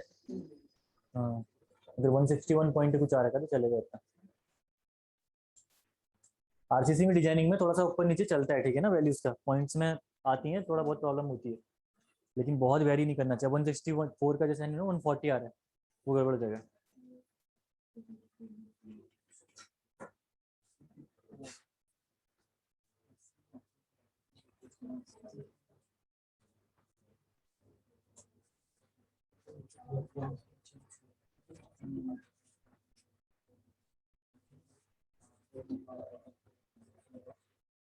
जिनका नहीं बना साथ साथ में कैलकुलेट करते हुए चलना, मैं करवा रहा हूँ यहाँ पे कैलकुलेशन, आपका पार्ट है, करोगे कैलकुलेट इसको, ठीक है ना। यहाँ देखो,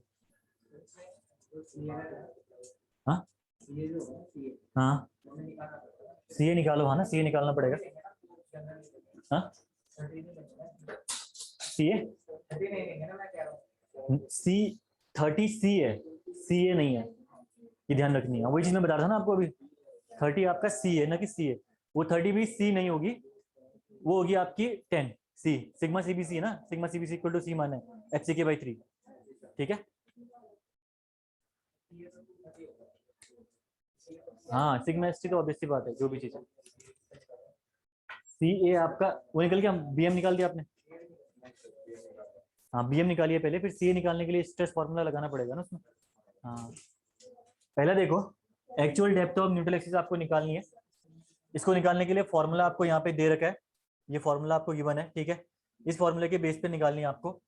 पहले यहाँ पे रिक्वायरमेंट क्या क्या थी, बी आपको गिवन होगा, एक्स ए आपको निकालनी है, एम आपको निकालना है, ए एस टी आपको निकालना है, डी स्मॉल डी भी आपको निकालना है, ठीक है, कैपिटल डी दिया हुआ है, और एक्स ए आपको निकालना ही है, ठीक है। तो सबसे पहले तो कैपिटल डी स्मॉल डी ही निकाल लो, इफेक्टिव डेप्थ, जो कि मैंने बोला था आपसे कैपिटल डी माइनस कवर कर देना। तो कैपिटल डी कितना है यहाँ पे 800 माइनस 60 ना, 740 आपका निकल के आ गया क्या, स्मॉल डी की वैल्यू। ठीक है, देन यहाँ पे आप निकालिए एम, मॉड्यूलर रेशियो, जिसका फॉर्मूला होता है आपका 280/3 सिग्मा सीबीसी, और 280/3 सिग्मा सीबीसी की जगह हम लोग रख सकते हैं एफ सी के बाई 3। यहाँ पे मैंने रख दिया एफ सी के बाई 3, तो 3 से 3 कैंसिल हो गया। ये यहाँ पे कितना आया 280/एफ सी के ना, एफ सी के की वैल्यू कितनी 30, ये आपकी है 30, और एम कितना निकल गया है 7.9,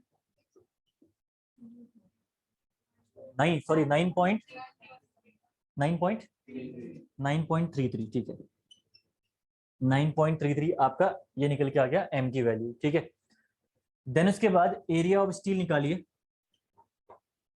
एरिया ऑफ स्टील आपका कितने बार थे, 4 बार थे, कितने mm डायमीटर के, 20 mm के, तो 4 bars of 20 mm diameter, π/4 d square into 4। ठीक है ना, ये निकल जाएगा आपका AST, कितना आएगा 15 mm स्क्वायर, इतना आपका निकल के आ गया AST। बस इसको फॉर्मूले में आप पुट करिए, सारी चीजें आपको पता है। बी आपको कितना दिया हुआ था 500, आपको बी की वैल्यू गिवन है। ठीक है, तो 500 XA square divided by 2 equal to M आपने निकाल दिया है 9.33, AST भी आपने निकाल दिया है 1256.6। ठीक है, 1256.6, और स्मॉल डी आपने 740 कैलकुलेट कर रखा है माइनस XA। ठीक है, ये निकल गया आपका। यहां से आपको इक्वेशन बनानी पड़ेगी। इक्वेशन कैसे बनेगी आपकी, 250 XA स्क्वायर इक्वल टू, इसको मल्टीप्लाई करना पूरा का पूरा, बताना मेरे को मल्टीप्लाई करके कितना आ रहा है। पहली वाली टर्म 9.33 1256.6 इंटू 740, एग्जैक्ट वैल्यू बताना कैलकुलेट करके कितनी आ रही है। जिनका नहीं बन रहा है कैलकुलेट कर लो। 117.48 ना, ये निकल गया 117.18.48, सभी कैलकुलेट करना है इसको। माइनस XA वाली टर्म पे कितना आ रहा है देखना, इसको मल्टीप्लाई करके। अच्छा, ये सिर्फ और सिर्फ इतना ही आ रहा है क्या, मैं पूरा 740 के साथ हाँ 740 के साथ। ठीक है, 8675 81 7 पॉइंट, इतना ही है ना सबका, 8675 817.7 ना। सेकेंड वाला बताइए टर्म यहाँ पे मल्टीप्लाई करके, माइनस XA वाला, इन दोनों को मल्टीप्लाई करके माइनस XA बताइए, वो आपने जो बताया था वही बताना। 1172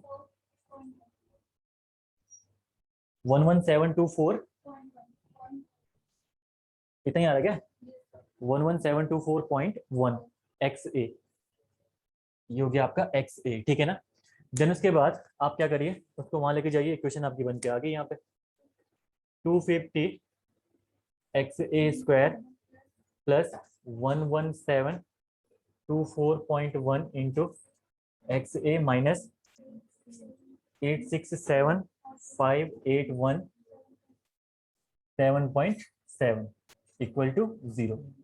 ठीक है, ये क्वेश्चन बन के आ रही होगी आपकी 11724.4 एंड 8675, ठीक है जो भी आ रहा है, ठीक है ना, 5817। ओके, ठीक है। देन उसके बाद यहाँ पे लगाइए आप श्रीधराचार्य फॉर्मूला, जो कि मैंने बताया था आपको, क्योंकि आपको XA चाहिए।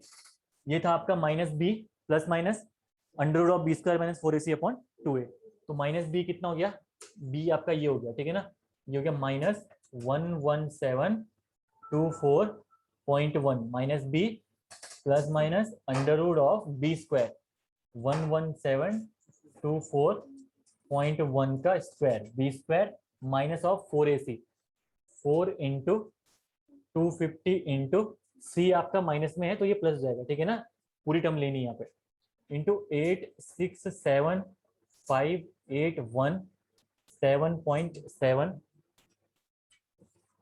Divided by 2A, 2 into 250। Equation सही है ना, सबकी मैच कर रही है ना, डिवाइडेड बाई 2 इंटू 250, 2A करना है ना आपको। एक्स ए कितना निकल के आया ये बताना मुझे यहाँ पे, इसके बाद करो कैलकुलेशन। एक्स ए 164.28 mm इतना निकल के आ गया आपका एक्स ए की वैल्यू। ठीक है, इतना आपका एक्स ए की वैल्यू निकल के आ गया।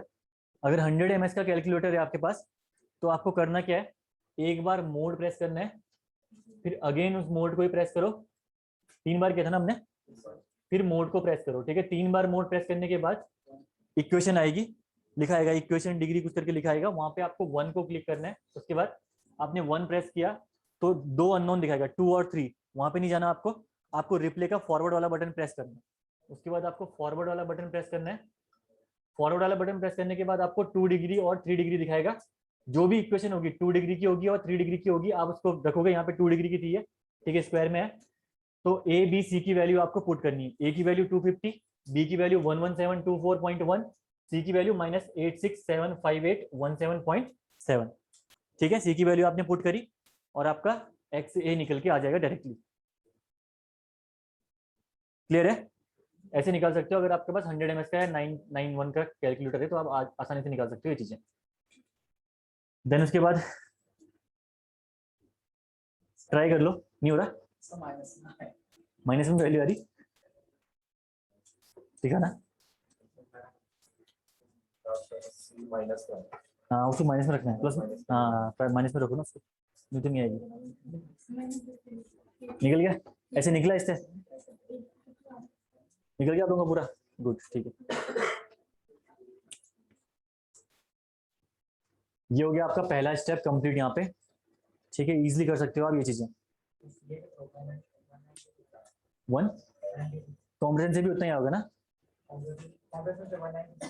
हाँ हाँ, वो थोड़ा सा आपका कहीं पे पॉइंट्स का अंतर रह गया होगा ना, अदरवाइज वैल्यू एग्जैक्ट आएगी, अंतर ही नहीं आएगा वहाँ पे। सी ए कितना है आपका? हाँ 7.01 ना, हाँ तो अब अप्रोक्सीमेटली आपका कहीं पे कैलकुलेशन में ऊपर नीचे हो रखा है, बाकी सही है वो। ये हो गया आपका एक्स ए। देन उसके बाद नेक्स्ट स्टेप में बढ़िए, अगला स्टेप आप निकालोगे यहाँ पे कैलकुलेट एक्स सी। कैलकुलेट एक्स सी, जब आप एक्स सी कैलकुलेट करोगे यहाँ पे तो कैसे निकलेगा आपका एक्स सी इक्वल टू होता है आपका के इंटू डी। कौन सा के? ग्रेड स्टील का Fe4n5 ना। Fe4n5 के लिए के की वैल्यू कितनी होती है? 0.289, तो यहाँ पे रखिए इसको 0.289 इंटू डी। डी आपका 740 और कितना निकल के आया? 2.86 mm। ठीक है, इतना आपका निकल के आ गया एक्स सी की वैल्यू यहाँ से। देन एक्स ए निकल गया, एक्स सी निकल गया। थर्ड स्टेप में आपको करना था कंपेयर द सेक्शन। ठीक है, compare the section, compare the section. ठीक है, सेक्शन को कंपेयर करना है। तो यहाँ पे ऑब्वियसली बात है, आपको दिख रहा होगा एक्स ए कम है as compared to the X C. तो यहाँ पे मैं लिखता हूँ X A is less than X C. इस केस में आपका एक्स ए लेस देन है एक्स सी के। तो ऑब्वियसली बात है कौन सा सेक्शन होगा आपका? ये अंडर रेनफोर्स सेक्शन होगा, जिसकी प्रॉपर्टी आपकी T A equal to sigma S T. ठीक है, और C A is less than sigma C B C. इसकी रिक्वायरमेंट नहीं है, T A equal to sigma S T, यानी जो टी ए की वैल्यू है सिग्मा एस टी के इक्वल हो जाएगी। तो टी ए इस केस में कितना हो गया देखना जरा, टी ए यहाँ पे कितना हो गया, सिग्मा एस टी कितना होता है Fe4n5 के लिए? 230, 230 होता है ना सिग्मा एस टी की वैल्यू। तो टी ए की वैल्यू यहाँ से आपको डायरेक्टली पता चलेगी 230 newton per mm square.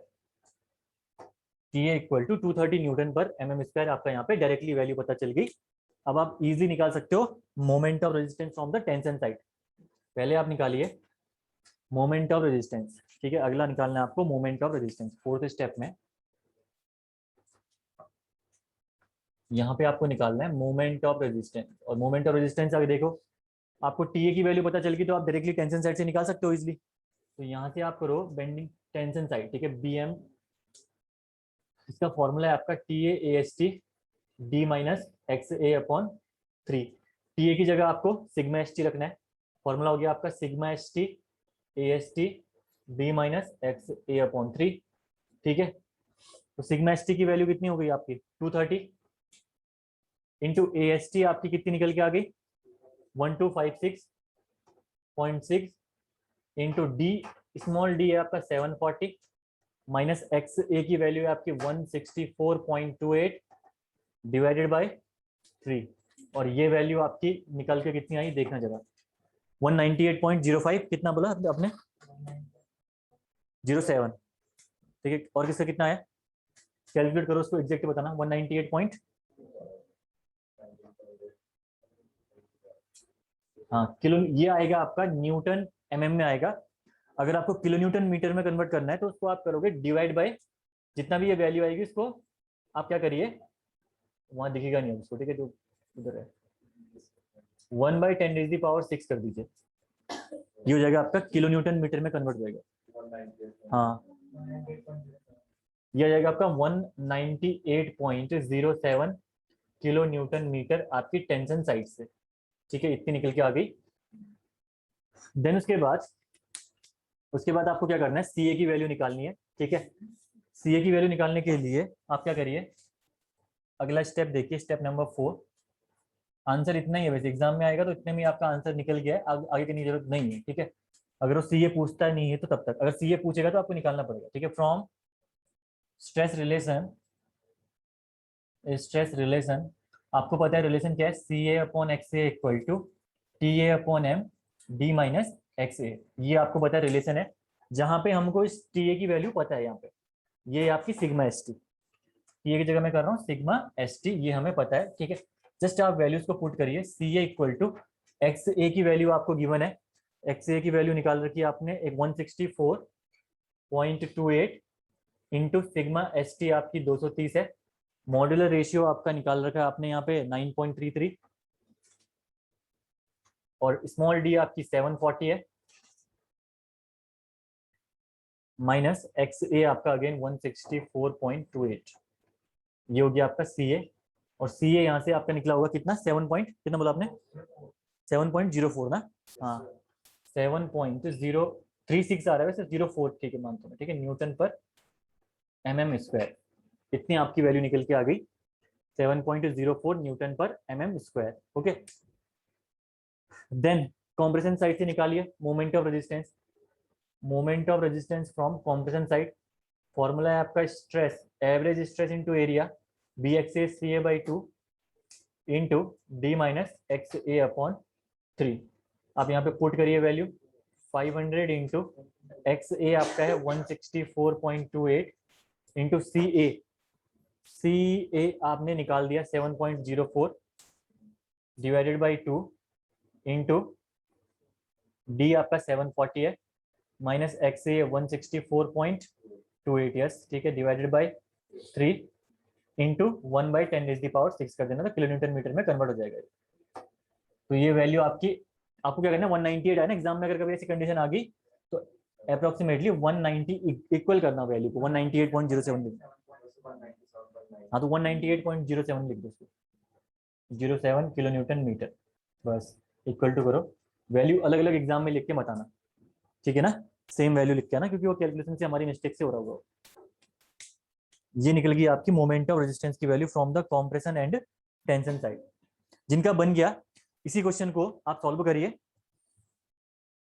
Data पूरा सेम है, बस चेंज यहाँ पे आ रखा है क्वेश्चन अगले में, dia of the bar 6 bars हैं 28 mm डायमीटर के, इसमें आप सॉल्व करिए, 6 बार्स हैं 28 mm डायमीटर की, बाकी आपका पूरा डेटा जो सेम है जो आपने पहले अप्लाई कर रखा है।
नहीं दिख रहा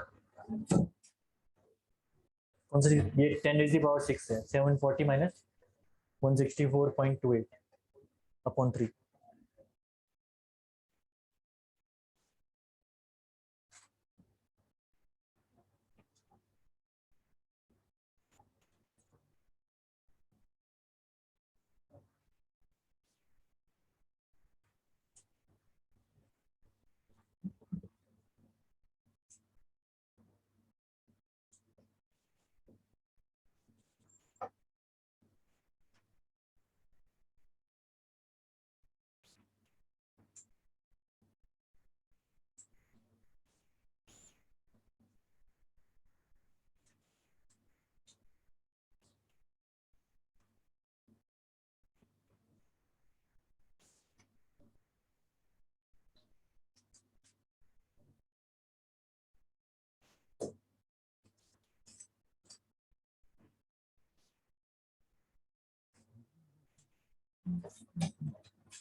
कितना कितना है आपका एक्सी? एक्स सी एक्स ए, हाँ सही है। एक्स एक्स सी तो सेम ही है, एक्स ए निकालो ना। एक्स ए कितना? हाँ गुड, सही है।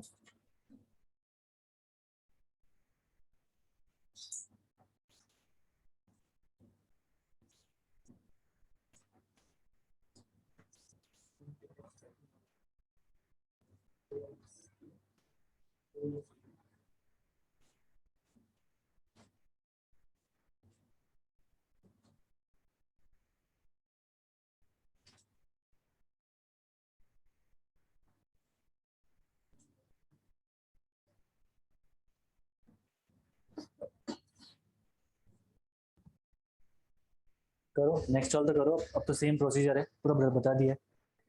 628।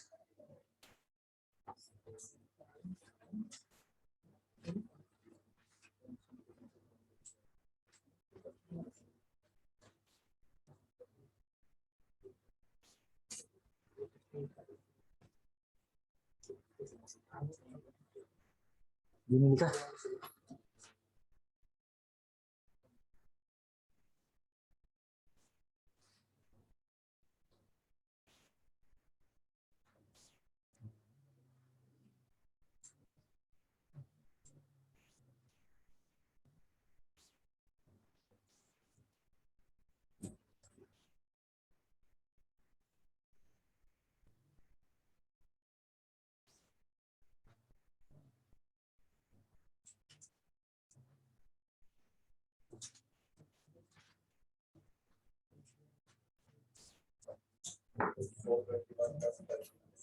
गुड, सही है।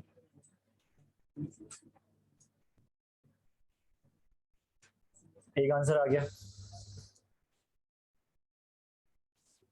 निकालो भाई आप लोग।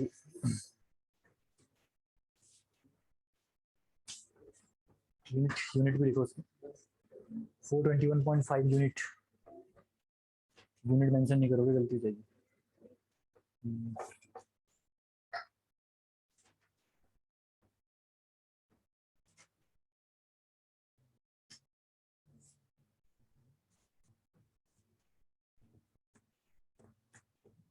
ठीक है, डेटा पूरा सेम है, AST चेंज होगा बस, हो गया। बाकी आप ये M याद रख लेना, सेम डेटा है, D आपका सेम डेटा है, B सेम डेटा है, ठीक है, बस चेंज AST में है, बाकी और किसी में चेंजेस नहीं है यहाँ पे। मैं इसको हटा दे रहा हूँ, वो डेटा पुराना वाला आप लोग ध्यान रखना।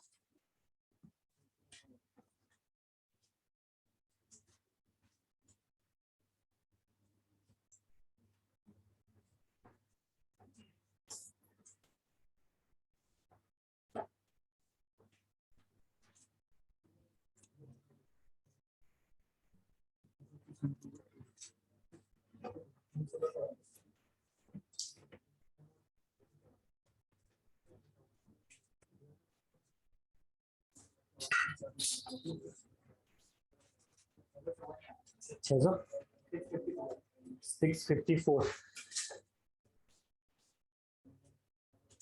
421 आया ना? हाँ 421 आ रहा है, 654 गलत हो रहा है।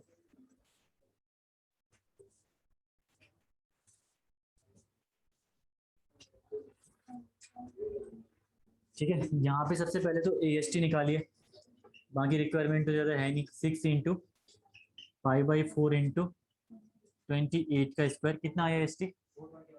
हाँ सही है, 421 गुड, सही है। AST कितना आया था? 3692.64 mm स्क्वायर, इतना आपका निकल के आ गया AST की वैल्यू, ठीक है ना।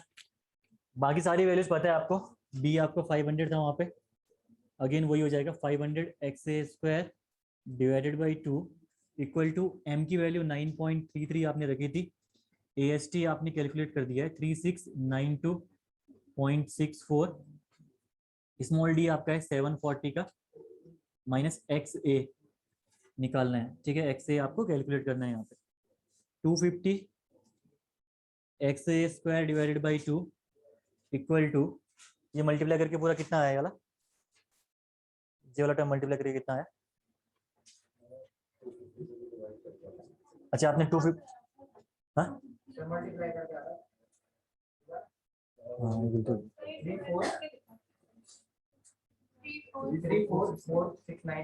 आपने 250 से डिवाइड करके कर रखा है ना, तो मैं 250 हटा रहा हूँ यहाँ से, ठीक है। इक्वेशन बताना मेरे को, 250 से डिवाइड करिए क्या इक्वेशन बन जाए, आप लोग भी कैलकुलेट करना है इसको। हाँ 101,978.9 माइनस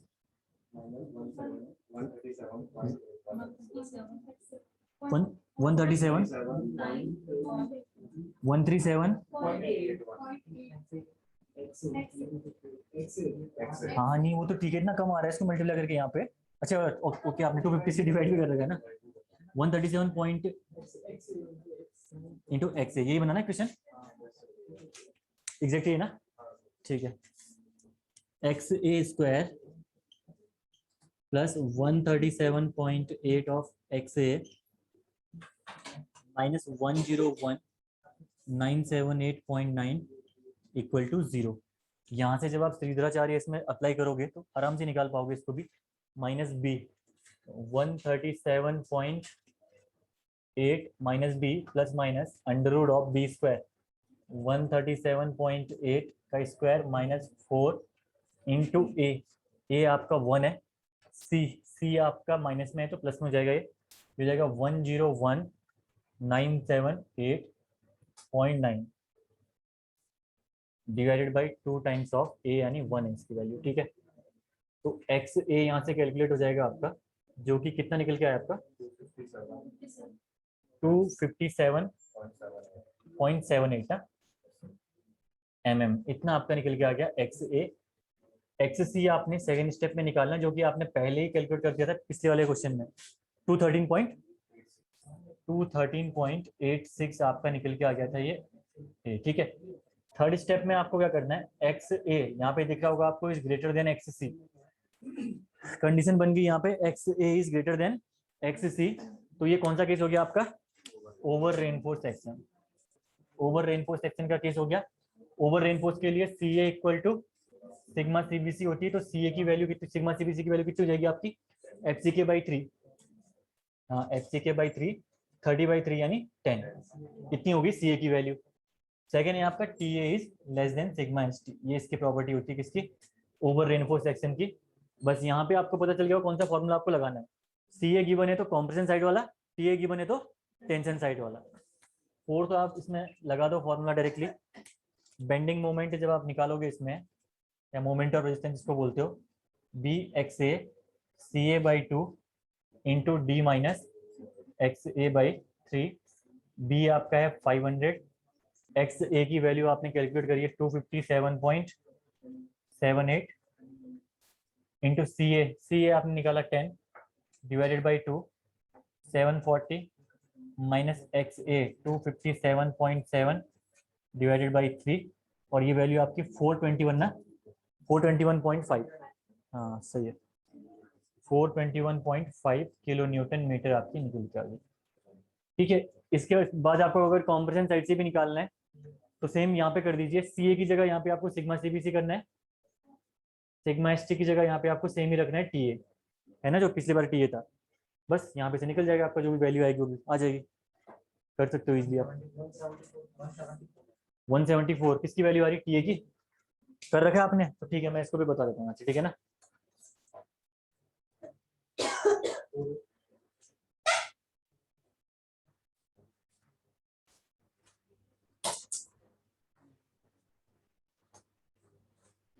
अगर कॉम्प्रेशन साइड से कैलकुलेट करना है तो आप देखिए सिग्मा सीबीसी, ये हो गया आपका 10 upon 257.78 equal to T A आपको निकालना है डिवाइडेड बाई एम आपका 9.33 है इंटू डी आपका 740 है माइनस एक्स ए अगेन आपका 257.75 है, 78 जो भी है। ठीक है, तो यहाँ से आपका टी ए कितना बोला आपने, 174 ना, हाँ 5 ही कर दीजिए इसमें ना, 5 न्यूटन पर mm स्क्वायर। ठीक है, ये निकल के आ गया आपका टी ए की वैल्यू। बस टी ए निकल गया तो बेंडिंग मोमेंट फ्रॉम टेंशन भी निकाल सकते हो आप, जिसका फॉर्मूला है आपका T A S T D minus X A upon 3। T A आपने निकाली दिया है 174.5, ए एस टी आपका है 3692, 3692.64, डी आपका 740 माइनस एक्स ए, नीचे कर रहा हूँ मैं इसको, ठीक है, इंटू डी आपका 740 माइनस 257.75 डिवाइडेड बाई 3 इंटू 1/10⁶। यहाँ पे भी आप करना किलो न्यूटन मीटर में कन्वर्ट करने के लिए 1/10⁶, और ये वैल्यू भी अप्रोक्सीमेटली आपकी 421 पॉइंट, हाँ ठीक है, किलो न्यूटन मीटर इक्वल कर दिया मैंने, सही है। ठीक है, ये हो गया आपका क्वेश्चन कंप्लीट। एक क्वेश्चन और करते हैं लास्ट, ठीक है।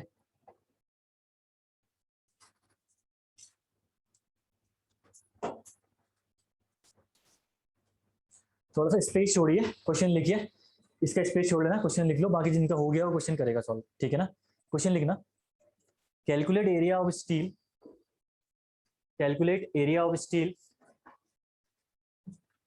just required for balance section, calculate area of steel just required for balance section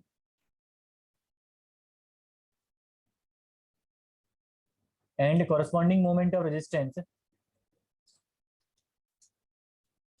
and corresponding moment of resistance of balance section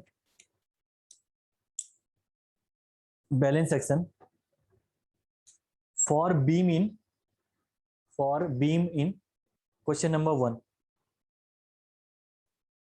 तो क्वेश्चन नंबर 1 के डेटा के हिसाब से आपको यहाँ पे जो भी पूछ रहा है वो निकालना है आपको, for beam in question number 1, ठीक है।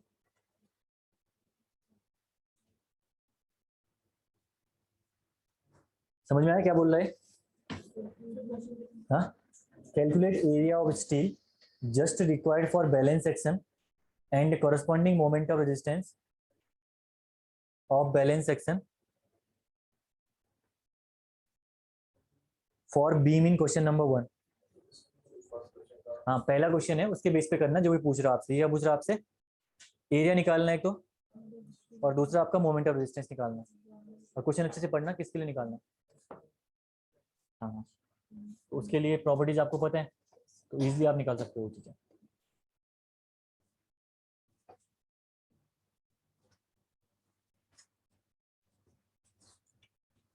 बनाओ क्वेश्चन, सॉल्व करो, छोटा क्वेश्चन है तो।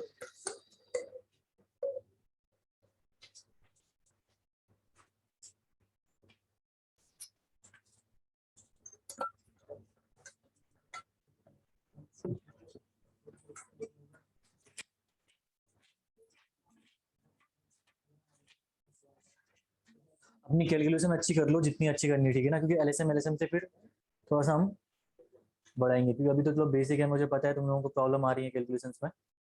कैलकुलेशन आप लोग अभी स्ट्रॉन्ग कर लो अपनी, इस यूनिट में जितनी करनी है मैं आराम से कराऊंगा, जितना टाइम लगेगा कोई दिक्कत नहीं। लेकिन एलएसएम से हम लोग थोड़ा सा फिर उसके बाद बढ़ेंगे आगे, क्योंकि एलएसएम में सेम चीजें करनी है, यही सेम क्वेश्चन है, सॉल्व करना है एलएसएम से आपको, तो वहां पे फिर टाइम वेस्ट ज्यादा नहीं करेंगे हम लोग, तो यहाँ पे आपको जितना टाइम लेना है जिस हिसाब से सॉल्व करना है कर लो।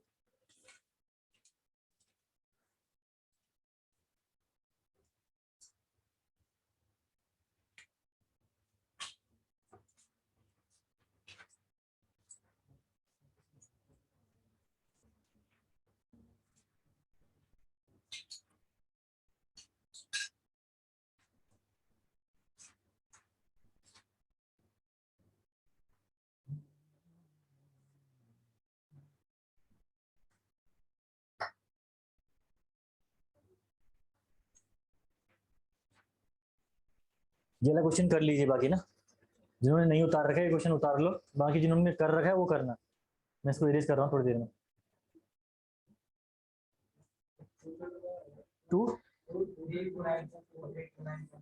2329.25 सही है।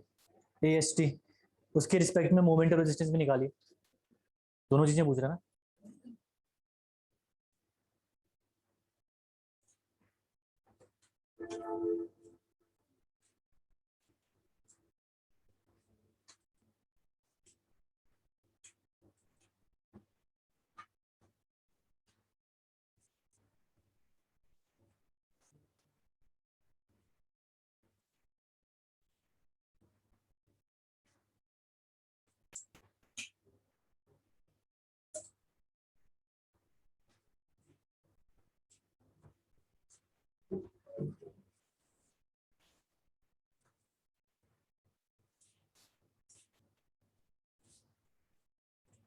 PST निकाले ना, हाँ सही कर रहे हो।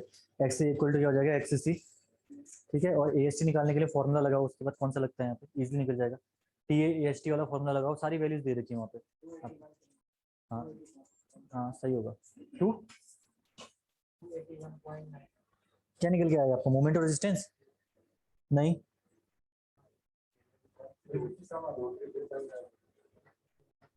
2329, हाँ सही है। हाँ हाँ जो भी आ रहा है 357 पॉइंट कुछ आ रहा है, 54, हाँ जो भी है ठीक है, कर लेते हैं इसको भी।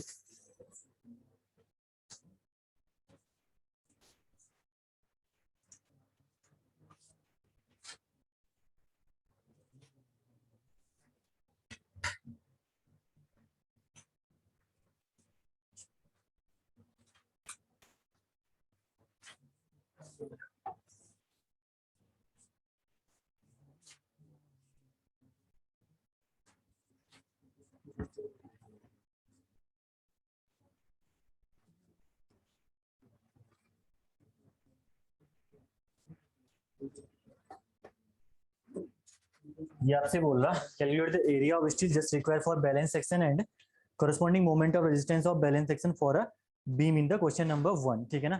तो पूछ रहा बैलेंस सेक्शन के लिए मोमेंट ऑफ रेजिस्टेंस और उसका एरिया निकालिए पूछ रहा, ठीक है ना। तो क्वेश्चन नंबर 1 में ऑब्वियसली बात है, बैलेंस सेक्शन के लिए आपको प्रॉपर्टी पता है, बैलेंस सेक्शन के लिए प्रॉपर्टी होती है आपकी X A equal to X C, C A equal to sigma C B C. पहले प्रॉपर्टी राइट डाउन कर लो तो आपको फिर क्वेश्चन का आइडिया बन जाता है, ठीक है। T A equal to sigma S T, ये प्रॉपर्टी होती है बैलेंस सेक्शन की। क्वेश्चन नंबर 1 में जो एक्स सी की वैल्यू निकल के आई थी वही क्या हो जाएगी, एक्स ए के इक्वल, ठीक है। तो यहाँ पे आपका X A equal to X C equal to कितना हो जाएगा, 213 पॉइंट कितना था, 86, ठीक है। ये हो जाएगा आपका X A equal to X C equal to, this is in mm, ठीक है। एक्स ए एक्स सी की वैल्यू हो गई। इसके बाद आपको निकालना है यहाँ पे corresponding moment of sorry area, area और मोमेंट ऑफ रेजिस्टेंस आपको निकालना है। तो एरिया आप इजीली निकाल सकते हो। कैसे निकालोगे एरिया? कौन सा फॉर्मूला लगाओ एरिया निकालने के लिए? B X A square by two equal to M A S T into D minus X A by three. ये लगा सकते हो आप यहाँ पे, लगाओ यहाँ पे B X A square by two equal to M A S T D minus X A की जगह हो जाएगा एक्स सी, यहाँ पे हो जाएगा एक्स सी, क्योंकि यहाँ पे क्रिटिकल सेक्शन है या बैलेंस सेक्शन है जहाँ पे X A equal to X C होता है। बस वैल्यूज रखिए यहाँ पे। बी आपका 500 है, एक्स सी आपने निकाला ये 213.86 का स्क्वायर डिवाइडेड बाई 2, एम आपने 9.33 निकाला था, एरिया कितना था 1256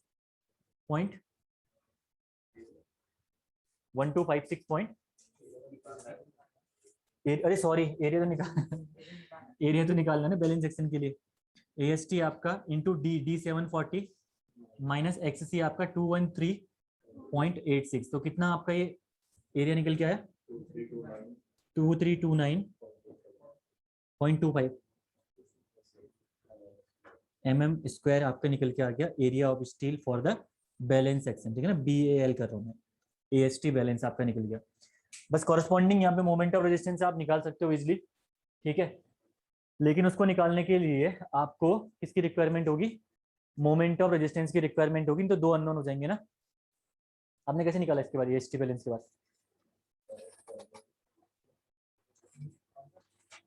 कौन सा फॉर्मूला लगा इसके बाद? TAST। तो MOR भी तो निकाला होगा आपने, MOR दिया हुआ है क्या? अच्छा MOR आपने पहले वाला लगा दिया होगा ना, पहले जो निकाला था ना, कौन सा लगा? MOR पहले निकालोगे फिर TAST लगाओगे ना। हाँ वही कह रहा हूँ, और कोई तरीका नहीं किया ना। ठीक है, क्या पता कोई शॉर्ट किया हो। ठीक है, तभी पूछ रहा हूँ ना। अगले आपका सेकंड में आप निकालोगे मोमेंट ऑफ रेजिस्टेंस, निकालो कॉम्प्रेशन साइड से, जो कि इक्वल होगा टेंशन साइड के। ठीक है, ये हो जाएगा आपका CA B x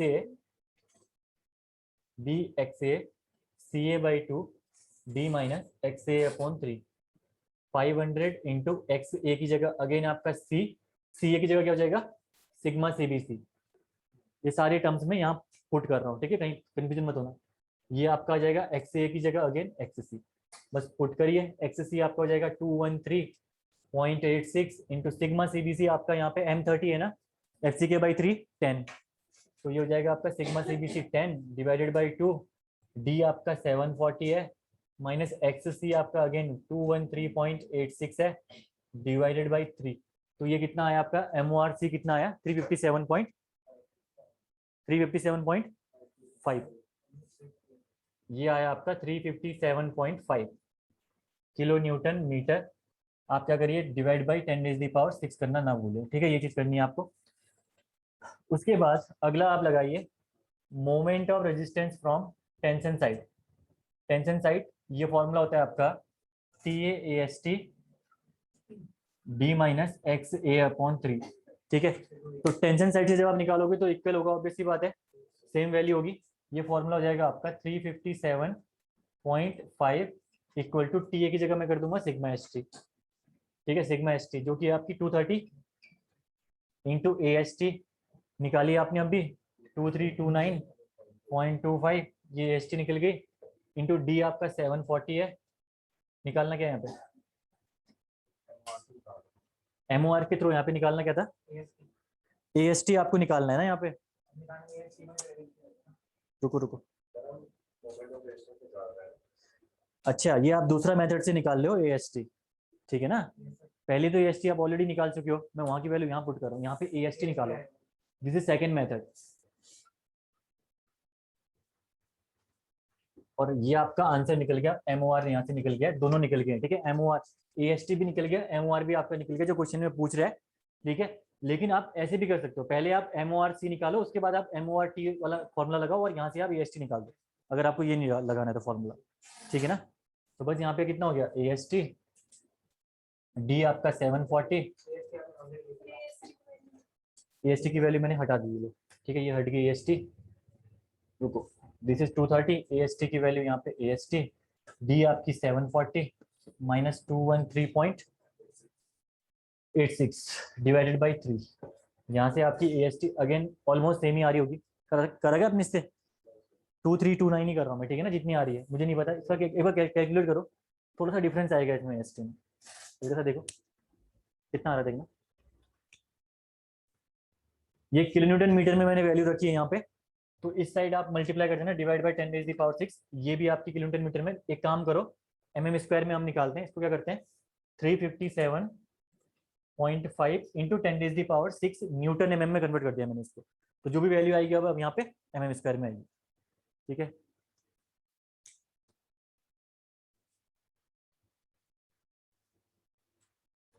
first method से आप डायरेक्टली निकाल सकते हो। ठीक है, सेकंड मेथड आपकी यहाँ से स्टार्ट होगी ना, कि इधर से। ठीक है ना, ये स्टार्ट होगी सेकंड मेथड EST निकालने की। 2324 ना, 2324.4 mm स्क्वायर। थोड़ा सा अंतर आता है, ऑलमोस्ट सेम ही है बाकी। ठीक है ना, EST आपकी यहाँ से आ गई 2324.4। तो कहीं से भी आप कोशिश कर सकते हो, कुछ भी करो। आप पहले वो वाला फॉर्मूला लगाओ, फिर MOR निकालो, या पहले आप MORC निकालो, उसके बाद MORT से EST निकाल लो। एक ऑल्टरनेटिव वे और है आपका इसका, ऑल्टरनेटिव वे एक और है। 3 तरीके बता देता हूँ। ठीक है, C force equal to T force पढ़ा था आपने, BXA CA/2 equal to TA AST हो जाएगा। जहां पे हम कर सकते हैं BXA sigma CBC/2 equal to sigma ST into AST। तो अननोन क्या बचा यहाँ पे, अननोन सिर्फ और सिर्फ AST। B आपको गिवन है, ये हो जाएगा XC, ये भी गिवन है। सिग्मा CBC बाई ये निकाल लोगे, ये भी निकाल लोगे, और सिग्मा ST आपका अननोन है, जो कि आपका यहाँ से निकल जाएगा AST सीधे डायरेक्टली। क्लियर है, आप ऐसे भी निकाल सकते हो। उसके बाद आप MORC लगाओ, और MORC आपका निकल जाएगा यहाँ से उसके बाद।